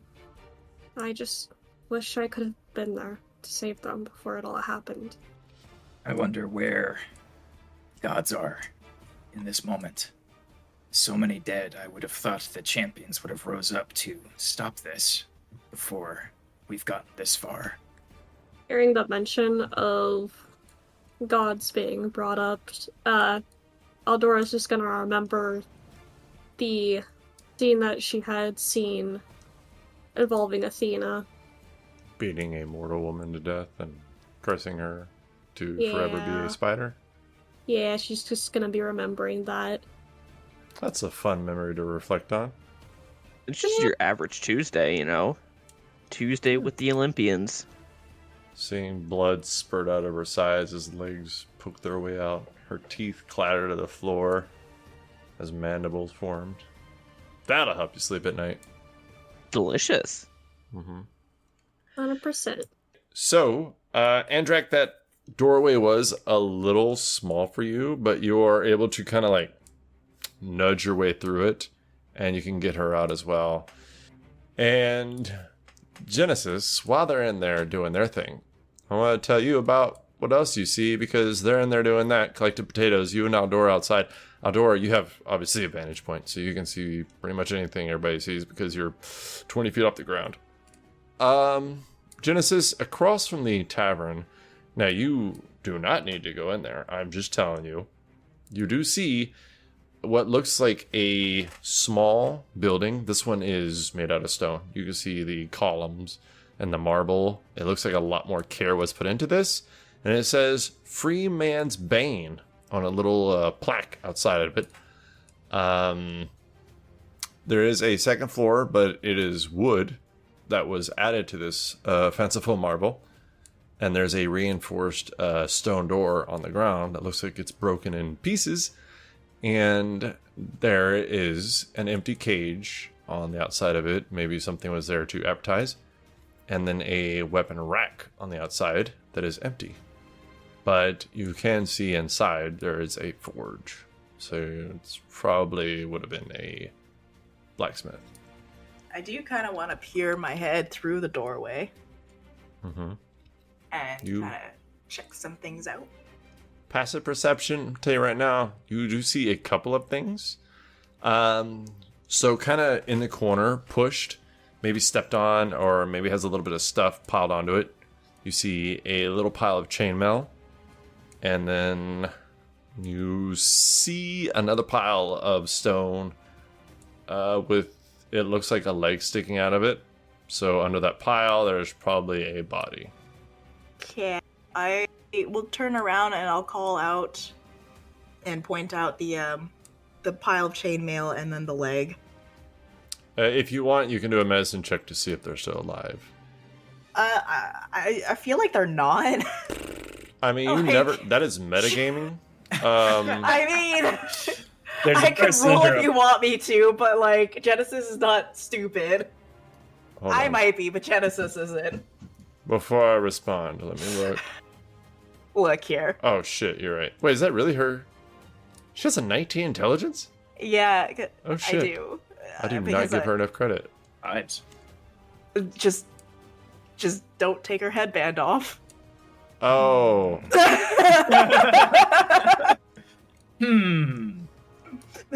She has a headband for a reason. Okay. So you tell everybody about that. You see Andrak. Damn it. You see Andrak dragging a body out, and Malachi is beside him. And Kiriki, I did want to ask you something real quick before we move on too much. So you heard Aldora talking and wondering about where the gods are and all this, and how come their champions haven't risen up, or how come she hasn't seen them rise up.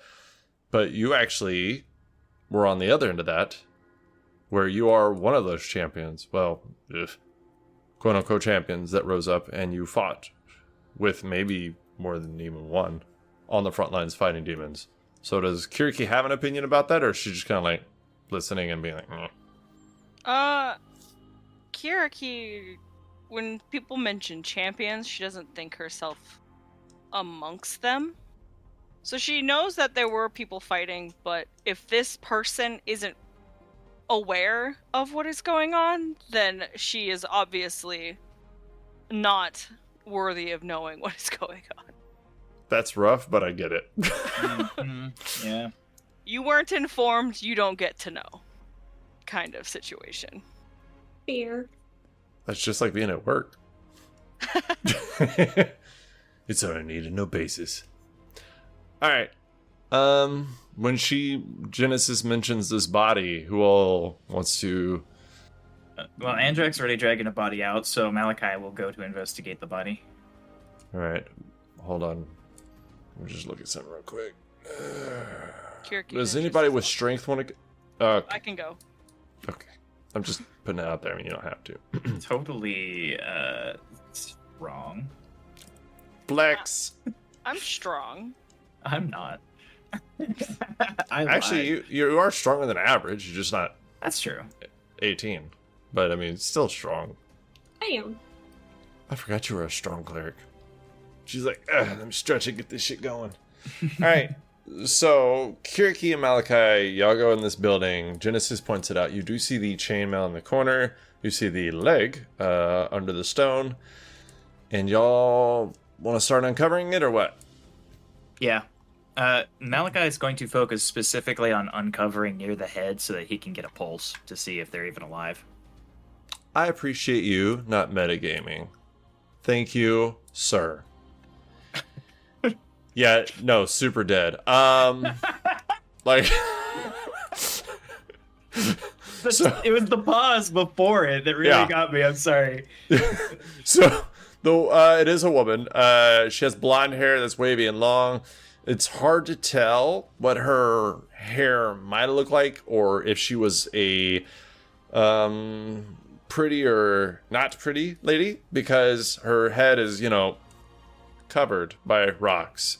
But you do feel for the pulse, and turns out no, she's way dead. I feel there is a certain part of Malachi that would do a pulse check even with the person's face caved in. I mean, you never know. You never know. So that's But yeah, and then after he finds out she's totally dead, he'll just start uncovering the body to drag out into the square. Yeah. So you guys uncovered. It takes probably 5 to 10 minutes. It is a woman that is roughly 5'6". She has a bulky build.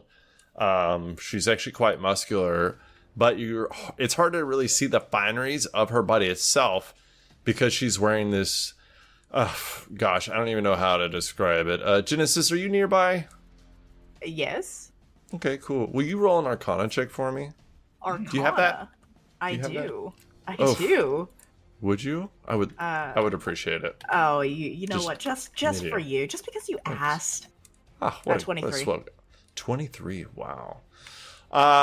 So it's hard to really judge her fineries underneath this brass adamantite armor, plate armor that she's wearing. Holy crap. Yeah. Genesis, you're pretty slick because this shit is grade A fucking awesome. You know that not only is it one of the hardest substances, and it's rumored to be gifted specifically by gods to people. So this might have been hand-me-down armor by a hero, or just since it's possible that heroes are dying right now, this is found armor. But you do think, let me use the word think here, that anybody that's hit with I don't know what a critical hit is, but if they're hit by one of those, it turns into a normal hit. I share information to Malachi since he's right there, and I basically say, hey, this is fucking awesome armor. Side note, if anybody is proficient with blacksmithing tools, it can be changed into a breastplate, chainmail, chain shirt, half plate, what it is now. ring mail, scale mail. That's it. Well, not really one for peeling the dead of their last belongings, but this is a very strange circumstance. Perhaps let one of the more armored people know. Maybe they can use it. Well, it would be beneficial. I know it's a little creepy and not really, I don't know, ethical, if that's the right word I want to look for, but any advantage we could get. Okay. Is what it is. But, well, let's just say if I don't do it, perhaps nothing will happen. You make it sound like something might happen if you do it. I mean, anything could happen. He kind of like shrugs at her. You're not wrong. I mean, we all met each other. Who thought that could have ever happened? What I'm concerned about is that she rests in peace. That her soul can go to the afterlife. For now, what happens to her belongings is up to the rest of you. True. I'm gonna go tell the others. And whoop, I go tell the others about this armor potential thing that we want to take. Kiriki's in the room. Yeah, she helped uncover the body. But does she say anything, or does she just be creepy? She does see that the armor is valuable, and if things can be used to make enemies hurt more or protect yourself during fights, she's gonna want it. She can't wear it, I don't think, if it's heavy armor, but I think someone in our party can. Mm-hmm. If we can even get it out. Malachi would suggest, if you're going to strip the body of the armor, perhaps the one wraith, the lizard, could use it. She took some pretty bad hits in the previous combat. That's fair. She might be able to fit it properly without too many alterations. Her build is probably the most similar of all of the rest of us to the deceased. All right, I'm gonna go tell Aldora that this armor is here for maybe her to take, and I will slowly walk away. Malachi will proceed to drag the body out with the rest of them as she goes to talk about still under the the armor. debris, or do we need to? Can we get it out? Oh, I thought you uncovered it. Yeah, we got Sorry. it out. No, I thought he said he only uncovered the head. I did So it I was first. just- Oh, that was just to check the pulse. Okay, so yeah, I'll help drag the body out if Malachi is struggling. He won't say no to the help. Yeah, she is still wearing armor, so she's a little heavy. Mm-hmm. You want to go to the next building? Yeah, Andrak appears. a wild Andrak. Battle music ensues. Yes. He starts chucking potatoes. The next building is called the Dank Pane. Nice. P-A-N-E. It is wine. Just so wait, much wine? wine. Wait, hold Wine. up. Wine. So much wine. So much. So much wine. Considerable amounts of wine. Wait, Yes. hold on. How much? 49 red, 49 Chardonnay. I almost said shard. Because, I'm wine savvy. There's a little bit of shart. Yeah. 49 red, Whoa. 49 Chardonnay, and then 50. Oh gosh, I don't know if I want to say this being recorded. Sauvignon Blanc. Sauvignon Blanc. Sauvignon Blanc. Blanc? SB. Amazing. 50 SB, 49 red, 49 Chardonnay. And Isis has been kind on this day. Any dead? Do a investigation or perception check, whichever you prefer.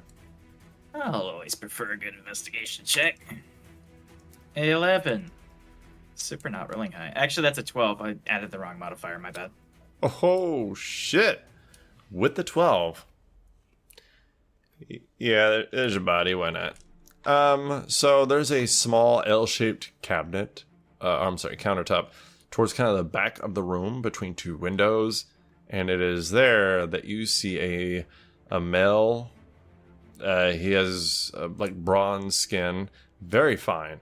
It looks like he takes care of himself, but he's wearing like tight-fitting clothes and has some accessories on him, like gems and necklaces and rings. And he is pretty much the epitome of beauty. He has golden hair that's been sun-bleached extensively, and he has blue eyes. But they're open and looking at the ceiling because, he's fucking dead. Cool. Yeah. Oh, I'm sorry. You want to check a pose? No, I'm good with this one. I don't want to railroad you. Okay. I can definitely see he's dead. It's the cold, lifeless stare at the ceiling that kind of sold it. Yeah. Unless anybody has anything to say or act upon, basically Malachi is going to be going from building to building, finding dead people, dragging them out to the pile to burn them. So I don't know if you really want me to roleplay all of that every building, but that's what my plan is going forward. I would just say you find another male and another female. Okay. One inside the Emerald Decoration, which is a jewelry store. And then the other one is a stocking stuffer chisel, which is a general store. Has some stuff in there that you could gather if you wanted to, like traveling and exploration stuff. Oh, like what? There's rope, tools, and a merchant's scale. What kind of tools? Pittance, climbing tools, some dungeoneering tools, just the basics. How many pittance? 9. Alright. Potentially look for a short bow and arrows. I'm sorry? I'm hoping to look for a short bow and some arrows. Roll an investigation or perception check, whichever you prefer. Ooh, okay. I will roll for investigation. For a 7, I rolled a nat 1. You do not see any arrows or bows by the general store, the temple, the jeweler. You don't see anything. I mean, you're walking past the Fletcher's cottage, but you don't see anything inside those. Shite. I'm just kidding. There's no Fletcher's cottage. Just fucking with you. Of all the things to lie to us about. Not a lot of people stock up on bows and arrows. It's more of a military thing. Just a lot of people prefer a lance, javelin, sword. It's just not a lot of people. As we're pulling out these bodies, do a lot of these bodies have armor and weapons on them? No. No, okay. That's why they're dead. Makes sense. We just found 2 people with like armor and weapons like right away, so like that was the thought process I had. So the owner of the jeweler store, just money. That's pretty much all he had. The owner of the general store didn't really have anything. They just got lucky, and everybody wanted to protect them because they helped out other people. The blacksmith. I mean, the blacksmith is always the badass of the town. Like, everybody knows that. That's just the way it is. It's even, this is the way. Yeah. Yeah, so he's piling up the bodies until he stops finding bodies, and then when he's done with that, he's going to basically start a fire and get a funeral pyre of bodies lit. All right. Aldora, Ethan looks at you like that's a waste of food. Yeah, I was thinking about that. I was like, wait, are you sparing some of these? He's like, sure, I'll help. And he's like starting munching on it. Mm-hmm. Delicious. Here to help. That's efficient. No, it's a dinosaur, not a fish. Okay, oddly enough, though, Womp womp. I know it's not going to be 100% strange, but are there any, animals around? You have passive perception of 19, so I'm going to tell you that you hear no animals, no birds, which is really weird because you're so close to the water and there's food sitting out that you should at least be able to hear seagulls or rats or anything. But No, nothing. Is like the shore nearby? It is very nearby. Like, if you were to throw a rock, it would go bloop into the water. Aldora's gonna go to the shore and see if there's fish. You go to the shore.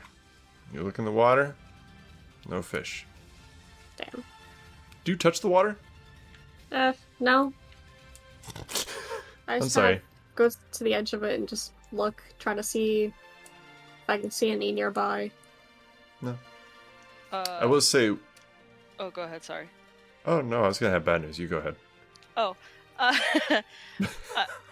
I am curious to know, do these bodies look fresh? I can't remember if we had said how long they've been dead.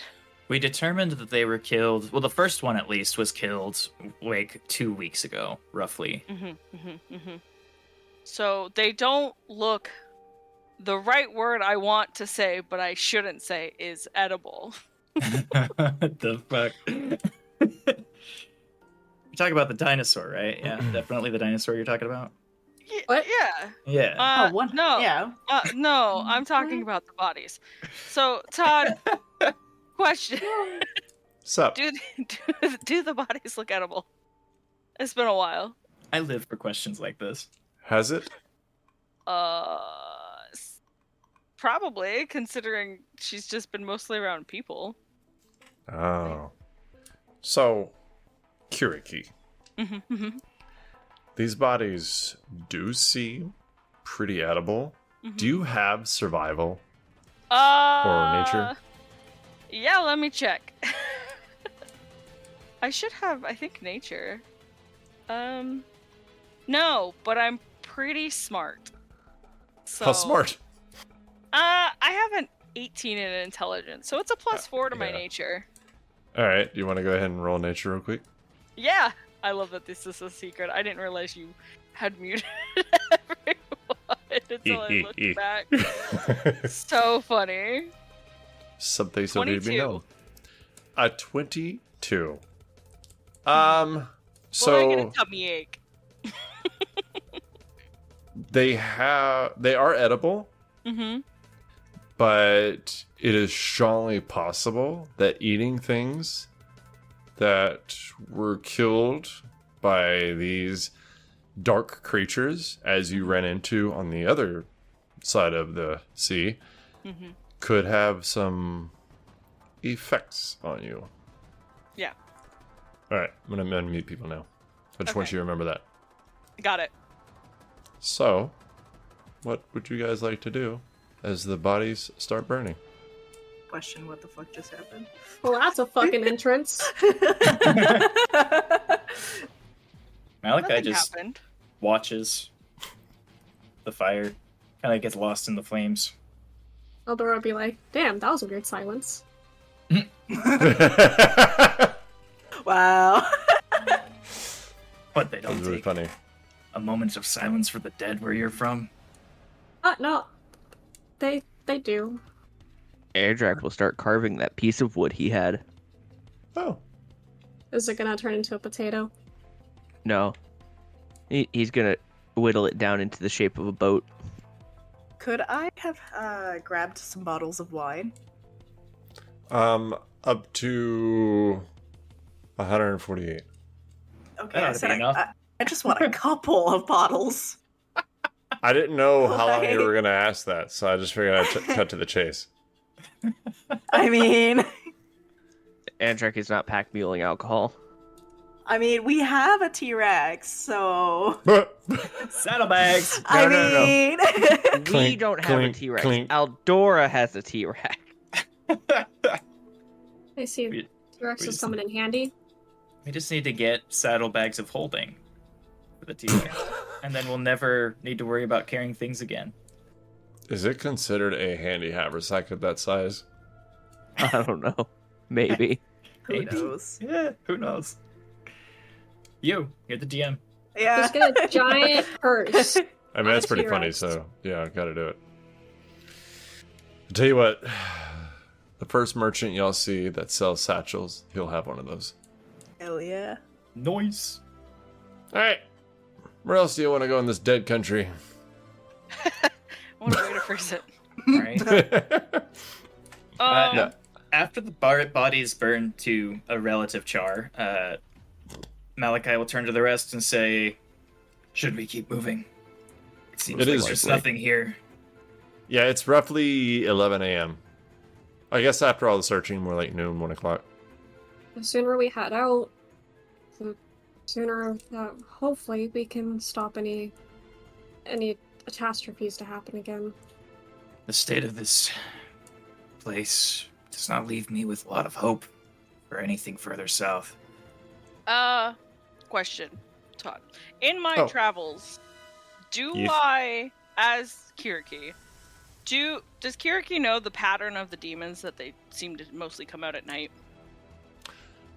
Yes. It's hard to say she knows the pattern because they never got past the line of defense that country had. But she also knows that there was people over there stronger than most men. But they were very active at night, and they would often try to fly over at night unseen and flank the encampments, but it just never worked. Kiriki will look at up at the sky and be like, "It's not. These creatures don't travel often during the day, so our best time is to travel during the day. Or at night if you prefer a fight. Either way, if this place is empty, we should keep moving." What was south that we were going to? This is Becca now, because she's got a shit memory. I think we're heading towards Delphi. Delphi, got it. Ooh. My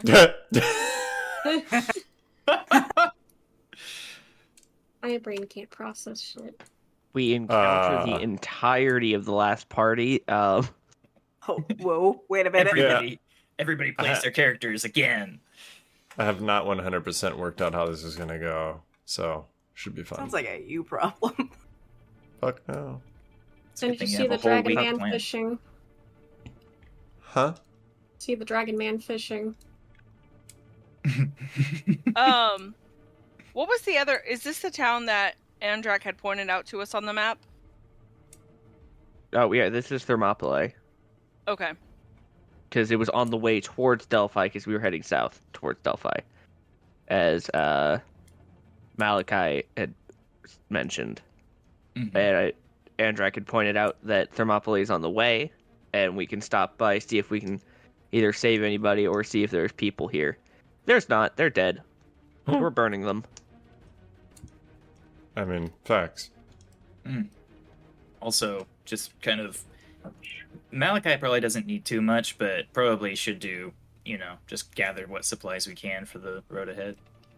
Yeah, I would have looted that general store for useful materials. Alright. I'll send you some random shit later. Cool, works for me. I'm worried for that random shit. I get the legendary Pebble of Pig Smiting. It's a general store. Legendary Pebble of Pig Smiting. It's the most powerful weapon in the game. What a very niche item to have. Woe be to the pigs. Hey, boars are fucking vicious, dude. Rocket launcher that shoots out alligators. Ooh. What in the fuck? I think that's the wrong campaign, but I love the idea. That's called the Florida Man Cannon. So yeah, Malachi will begin to head out of town, back south, since we've all agreed we should move on. Yeah. Alright. Agreed upon. We're off to see the wizard. The wonderful Wizard of Tyr. And you guys are heading to Delphi. Yes. Okay. So, most all of you know the stories of Delphi and the landscape around it because it was considered the center of the world. This is where everybody went who was religious at some point. Or at least they wanted to go there. It was on everybody's agenda. If you were super Olympian thumper, you were like, gotta go at some point. You know, all about that Zeus, all about that juice. God. Oh, no. Talk to me like that again. Jesus. I gotta have that on a t-shirt. No. There is no Jesus. The closest equivalently we have is Hercules. Oh, awful. But he's, well, yeah. His juice ain't flowing no more. He ain't got no more Zeus juice in him. Oh, ew. Yeah, but we can't say Jesus. This isn't that time period yet. Not yet. Holy guacamole. What? Guacamole's not invented yet, I'm sorry. It is in my campaign. Fuck that shit. Yeah. Oh, Let's guacamole go. exists. It has to. It's the best thing ever. This is the best world building. Yes. Guacamole. Everybody's dead, but there's guacamole. Hell yeah. It's canon now. I love this. I love all of this. Yes. All right. So you guys cross over a small little river, and you come up to the mountains that are unfortunately too high to traverse. But you know, especially people who are from here, that you can head either west and go up into the mountains, where there is a very popular trading village. People who live here know that there is a town called Halamus that people will go to. They'll try to kill the Cyclops of the land, or other mythical creatures that make somebody into the hero that their parents want them to be, with consent, I'm sure. But, or you can head east, go around the base of the mountains, and head up to Delphi from the south. So which way would you rather go? Ooh. Gaio. I think I had a stroke in the middle of my sentence. Which way would you rather go? Oh, I was thinking I was having Would you like to go, lads? You simply have to drink less. No. Morning to you, laddies. Did you ever talk to me like that again? So, would you rather go west or east? East is the easier one. West is more likely to find people, but that's up to you. Okay, I say west. I say west. I'll go west. I'm happy with west. West is a cool direction to go into. They might have some guacamole. You never know. Hey. They do Grecian now. guacamole, otherwise known as tzatziki. Genesis, your opinion? West. Kiriki? Do we know that there are people more likely west? So the reason I say that you guys would know there's people more likely west is because that town was up there as a place to go before you venture off into the mountains and fight mythical creatures. So it was a place for people to gather that were either helping so-called champions or demigods, or demigods themselves live there. So if you go around the base of the mountains to the east and south, you won't run into any people or creatures probably, but you also won't have to go up a valley either. Malachi, knowing that, would definitely want to go to west then. Alright, I'm going west then. I believe it's a unanimous decision to go west. So you guys head southwest, and we'll say since you knew which way you were going, that you don't have to travel west along the base of the mountains behind Delphi or to the north of Delphi. You can just go from Thermopylae, kind of climb up the sloped mountains. It's probably like a 60-degree angle, so it's not terrible, but you can do it. And you get up there, and then once you get up there, you're able to just head southwest, and you will eventually come to the mountain pass incline. I don't know why that word was gone, but it's fine. But eventually, you do come to what looks like a makeshift wall made out of wooden planks, and some like makeshift stones. And it looks like it is blocking the path, and there's a small doorway with a blanket. It looks like just a normal child's blanket that looks like it was hung up there to block it so you can't see. Or you have to knock, or who the fuck knows. Not smart people built this barricade. So shall we go in? Is there a door? It is a blanket. Airtrack will grab the blanket and rip it down. Rude. You're not even gonna knock first? Knock on what? On the blanket. He throws the blanket at Genesis. So, You can knock on it. as he says that, and then he turns back around, he's almost face to face with two creatures. They are roughly 8 feet tall. They're rotund, kind of pudgy. It looks like they have severed creatures attached to them, and their veins are black. Like they are viscular. Ooh, that's not the word I was looking for. Vascular. Vascular, thank you. Vascular. But their veins are like a black color. And they have talons, and the heads of these dark creatures attach their arms like weapons. They have one eye, and they are looking down at Andrak. And they kind of stand there, and it looks like they're rolling their shoulders. That's my blanket. It is not a door. It's two. No. It's a blanket door. No. The other You one should just use goes, a blanket "Yeah." for rest, not for doors. No. Blanket, Yeah. whatever you make it. No, it is a blanket. It could Door. be a curtain. Malachi leans into Genesis and says, Maybe you should salvage the situation before something gets violent. Oh, it's a very lovely blanket. Here. Sorry, we didn't mean to take it down. We were just examining it. Oh. I'm sorry. I misunderstood. Oh, wait. Friend or foe? Oh, friend, of course. Okay. I gotta make sure. I have duty. Not in my pants. That was a terrible joke. What kind of duty are you speaking of? Stop. Not the one in your pants. We The are duty all you out take. here. Not the one that is in his pants. Our duty is to watch the barricade door. And he looks at Andrak. With the blanket. And You should make a real door. it is a real door. No, it's not. Andrew, stop. He rolls his one eye. It's a door. It's a blanket door. It is a curtain at best. I don't like you. Cool. Oh, I'm gonna step in front of Andrak and just kind of push him out of the conversation a little bit. Try to push him, I dare you. Yeah, it's not gonna work very well. it's more of a squeeze, really. Just the T-Rex has to pick him up and move him. We make sure no creature come through. Okay, so you're guards of this wondrous place, yes? That's my duty. I'm a god. Oh, wonderful. What are your names?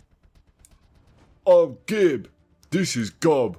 Gob don't like people. Someone poked him in the eye, and he's only got the one. Horrible. Whoever did it is not a very nice person. Bitch. Oh, Love this so much. I stare into the fourth camera here, breaking that wall. A Jim Halpert camera stare.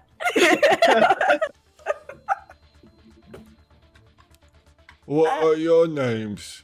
Well, I'm Genesis, and I turn Well- around to let the others introduce themselves. Hold on. There's too many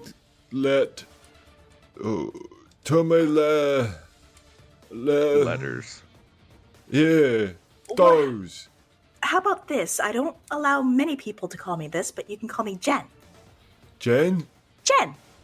Jen. See? Easy, right? Uh-huh. Jen. You got it.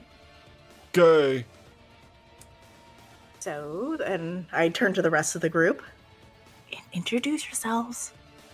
I'm Aldora. Outdoor. Wait. A door. She would be a better door than that blanket. You be quiet. I don't like you. Your new name is Quiet. No, But I already called you it. that's not my name. Oh. His name is Andrak. Andy. No, I like Andy. that is not my name. My name is Malachi. Oh. Mal. That's fine, I don't care. Okay. Mal. Kiriki is standing, like, off to the side, and, like, they can't see her face because she's got her, like, dirty wooden mask on, but she's just not entertaining the idea of even addressing these creatures. That one smells like evil. Yeah, that one sure does. They're That's called kind of her Kiriki. presence. What?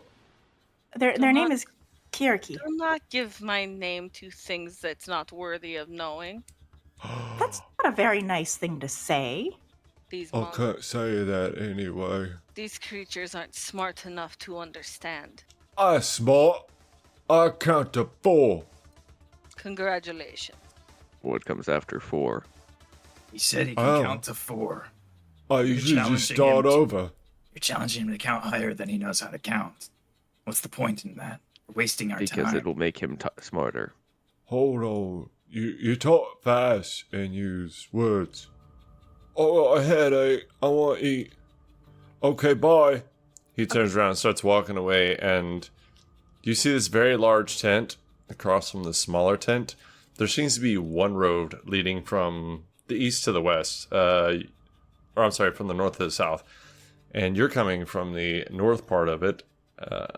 And you'll pass right between this very large tent that is the exact opposite of the quote-unquote dirt road from the smaller tent. Yeah, you can see little pup tents and an old campfire just south of the smaller tent. But that's about it. And there's like a big tree beside the large tent. And you can see smoke coming out of the large tent at the very top. There's like a little vent. We had someone with a higher vocabularies farther in.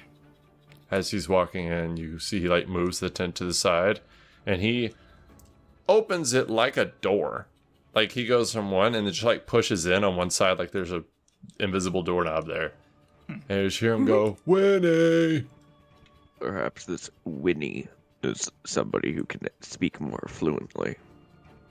Let's hope for the best. Yeah, and you see Gob just standing there. What are you, creature? I've not seen your type before. He just points at his one eye that has like a little scar in it. They are Cyclops. Yeah, she's Oh. right. I've heard tale of them, but I don't think I've ever We actually don't have seen tails. Tale isn't a... I'm not going to entertain this. Bill, That's story. not- I know what a story is. Oh? Yeah. Winnie tells story. She's old. She should be dead. I mean, I don't know about that, Okay. but I also tell stories. You're not old. No, I'm not. I don't know about that. We don't know how old you are. That's so silent. I don't know what to say to that. I just kind of like glance Andre's just over. standing. His facial expression always the same. I have to stay here. Y'all can go in the tent. Talk Okay. to Winnie. Perfect. Malachi wordlessly just like pushes past everybody and goes in towards the tent. And I follow And right Drac behind will follow. Malachi. Aldora's gonna thank the Cyclops as she's going into the tent. It's a big fucking lizard. Hey, he knows how to say lizard. That's 2 syllables. Good job, buddy. He can say 2 syllables. Thank you. Kiriki's gonna do that thing when she walks past. You know, when you jump at someone when they're scared, she's gonna like jump at them and like. Oh. and keep Oh, that's so rude. like- He does. He like flinches a little bit, and then he stands back straight, like I'm not scared. I'm not I scared. didn't flinch. Flinch You the flinch. bullet. I'm not scared. Yeah, exactly. I love it. Flinch. This is the one. Let me see here. Man, who would Yeah. stab these poor Cyclops in the eye? Some bitch. So Gee, this I- is the one that has he has broken off beaks. Like gray hard-shelled beaks on each one of his fists. You have... None of you except for Kiriki has probably seen this creature. And she would have only seen it at dark, so maybe she wouldn't have the exact details of it. But it is a flying demon. Alright, so, you guys want to go in the tent? Go in the tent. Yeah, sounds like a good idea. Go into this tent Yay. with mysterious women. Yeah. Hey, I'm here for a good time, not a long time. Don't worry about it. Wow. She has the alcohol, and there's women in this tent for Genesis to have fun with. Aldora, passive perception. The tent across from the big one has a lot of blood on the front of it. And it looks like there's a a large desk right in front of the tent flap. Like somebody was trying to block it. Again, like it was a real fucking door. But you can see there is a lot of be blood. a better door than the blanket. How dare you. So you guys go in the tent and you could smell cooking meat, fresh cooked meat. And you see inside there is a older woman. She is a 73-year-old, so she is quite older, but it's mostly in her hair and the wrinkles in her face. She doesn't really look old. She also has the black veins showing through her skin. She's about 4'4". She has straight blonde hair with green eyes, rugged brown skin, with a square face and a scar across her lips. And she just naturally has resting bitch face. Like, she just looks angry constantly. But she looks like she's over there cutting meat. You can see there is black kind of goo around the meat itself. Sorry for the intrusion. Hi. She looks up at you from her 4'4" stature. Are you? Yes? Then why are you here? If you were sorry, you wouldn't be in here. Oh, I just wanted to introduce ourselves. We're just seeking passage to Delphi. And yet you stopped in to tell me you were sorry to pass through. Making sure everything was okay. It's I fucking great. You're the first living people we've seen since we got to this area. She looks at Gib, who has like a small clay bowl of some kind, and he's dunking like a strip of raw meat into it. And you can see it's like a green, like thick salsa of some kind. And he's pulling it out and just kind of Yes. like biting it off the meat. Told you they have Sounds guacamole delicious. destruction. She called us people. What do you want? We wanted something from them. If you're not a person, then what are you? I'm sorry.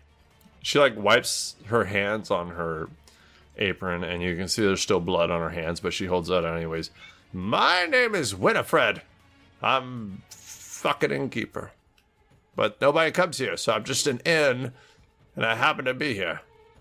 Hello. Greetings. Hello. I haven't seen a lot of people. Most everybody's dead. Why are you still alive? I'd like to see them kill me. We just arrived. You're big. Where did you come from? We crossed the sea from Troy. Recently, we just came from Asphalis. Oh shit, it's still there, huh? Oh, No. not exactly. As I previously said, you're the first living things besides monsters that we've come across. I figured those fuckers up there in their fucking towns and oh, we're good. Oh, we have our boats and our ships. Were the boats destroyed? Most of them. them, yes. Edric looks downwards, but his facial expression doesn't change. Sadly. Yes. God, you're big. What are you, Just like drink. 6 foot? 7? I do not know. Jeez. I didn't know they stacked boring that high. Fuck. You want something to eat, big guy? We got meat. No. Oh, fuck. What kind of meat? The meat who eat. Yeah? It could be anything. There's these fucking creatures. They fly in and they try to kill us, but will they? She like kind of glares at you. She's got a crazy look in her eyes. They'll never get us. You're the first people I've met who would be brave enough to eat those monsters. They give you happiness. Do they? Yes! She like holds up her arms, she flexes, and you see no movement in the muscle. We are strong. We're fierce. I feel better every day I eat some. Is it just you and the Cyclopses, or there are more people here? There are no Cyclops. These are my friends. This is Gib. And Gob is, I don't know, out there. Oh, but yes, it's just us. Unless you're trying to jump us, little girl, I'll give you a fight. Fuck around and find out. You are not worth killing, and neither are they. There is Rude. nothing to you.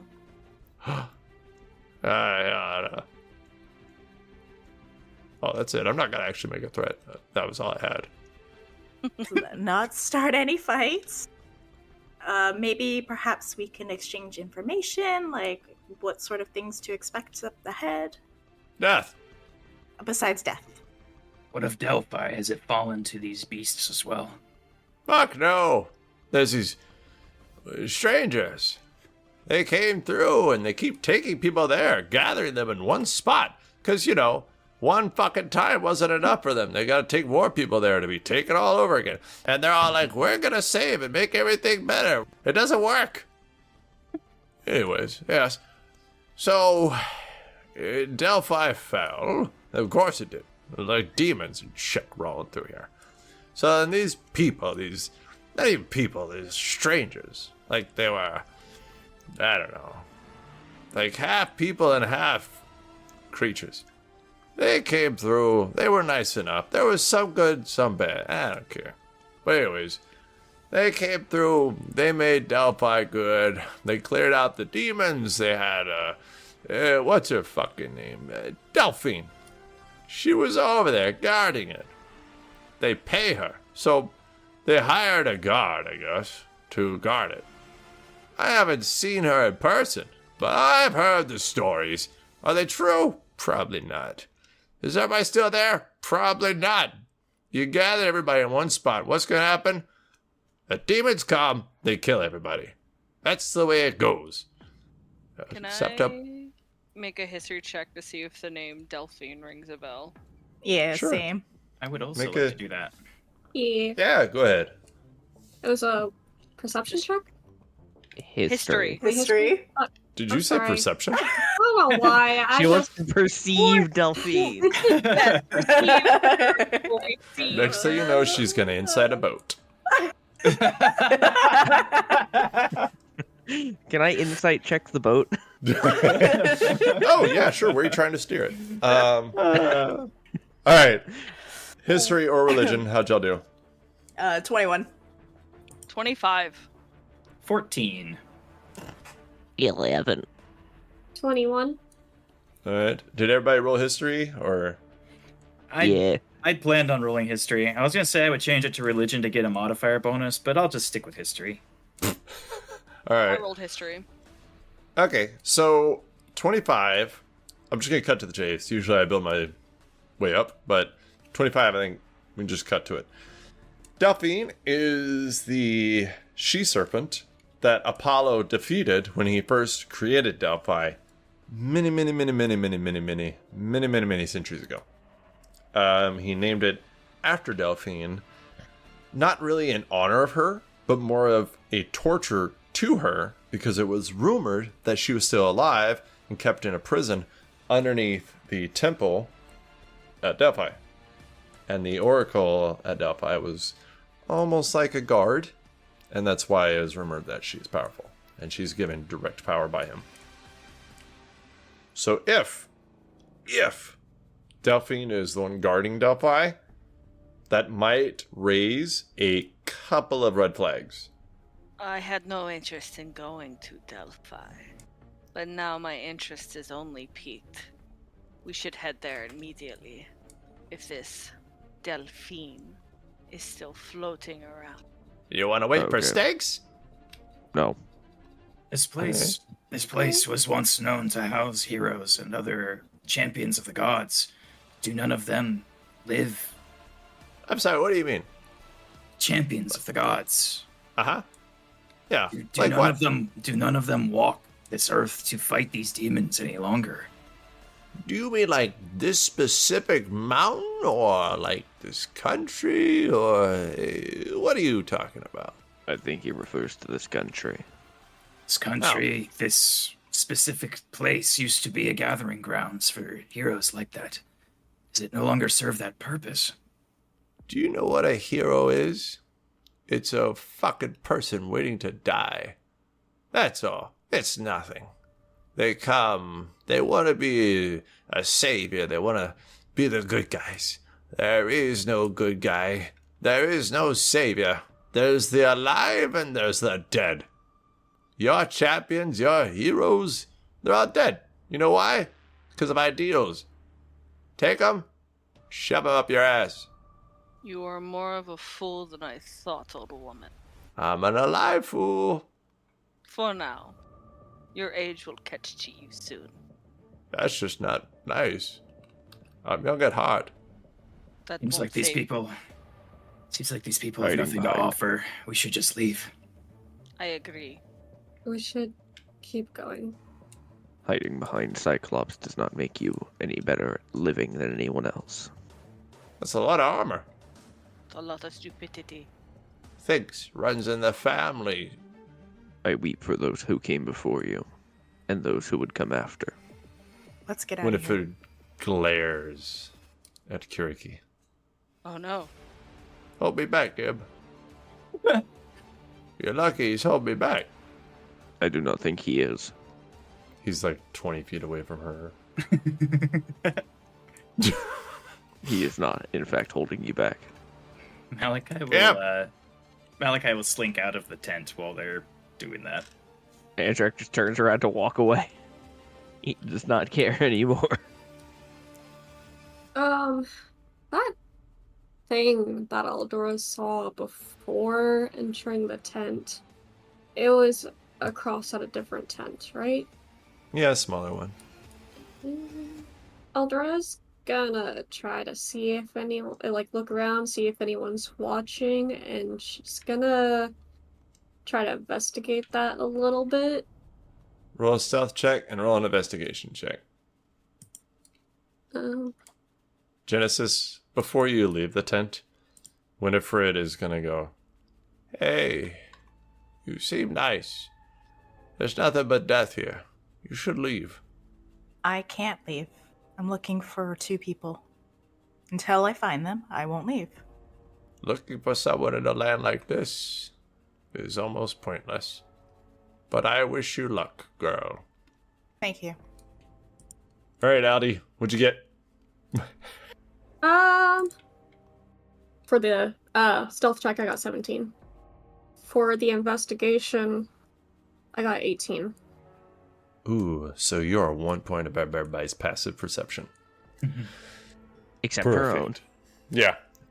So you peek in this tent, and you see bookshelves. They're empty, but you can clearly see there used to be books on them. You can see dust, stuff like that, because with an 18 investigation, you're going to see a good chunk. There is what looks like the leftover... Man, I don't even know what word to use. Pieces of some kind of creature. It almost looks humanoid, but it's not. Like, there's things about it that are just off, but you can only see like pieces of it, so it's hard to make anything out of it, especially from a distance. The desk in front of the door, it looks like an official desk, like a political desk. You can see writing, permissions, passage, maps, officials, names of people who might have been guests here.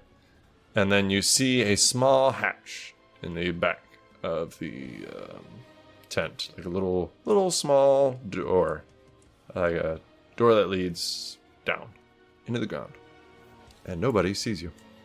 See if there's anything that would be useful for like information wise, like for at least like the journey. In this building, or I'm sorry, in this tent, not really. Okay. Aldora's gonna kind of sneak back out of that tent. She's not Alrighty. gonna investigate that by herself. Malachi's just standing in the middle of this camp waiting for the rest of the group to kind of compile. Seems like a fair idea. Andrak is standing nearby him. They are not talking. There as well. Kiriki's there as well. We're all just standing there quietly. That is It's just- a little creepy, but it's fine. How does Genesis feel about that? About what? About us all just standing there quietly? Oh, I'm starting to get used to it, but it's still creepy as fuck. I have a when feeling she you're walks out of the tent, There's just like There's a group of owls staring in slowly silence. turning their heads to look at her. It's like, ha ha. Three NPCs standing near each other when a player character walks by, creepily following you every step. Jenny strikes me as the type of person who can't be quiet in like any situation. So like no matter what you're doing, you're always talking. I mean, This has Like been a weird. long journey of like 4 people quietly walking while Genesis just sings. Actually, I'm yeah. singing, I'm telling stories. This one time at band camp. Aldora's only talking to her lizard. She seems like one of those people who kind of like trails off into a different story, like Yeah. 3/4 of the way through a story. So anytime, this one time Do in that band normally. camping, that's how I ended up at a Hooters in Nashville. Oh, and then no. Speaking of Hooters, no. Aldora walked Alright. back Yeah. So you guys head south with her owl shield. through this mountain pass. Quick question: how many days have passed since we left Troy? 4.5. Oh, 4.5. Y'all Shit. took a long rest. Okay, I just wanted to make sure. Wait. Hold on. No, that was day 3. Yeah, I keep track. I'm sorry. Yeah. 3.5. Okay. Yeah, we're about to hit 4. Sorry. Yeah. Any more questions? How are you doing? Pretty great. See you next week when we go to Delphi.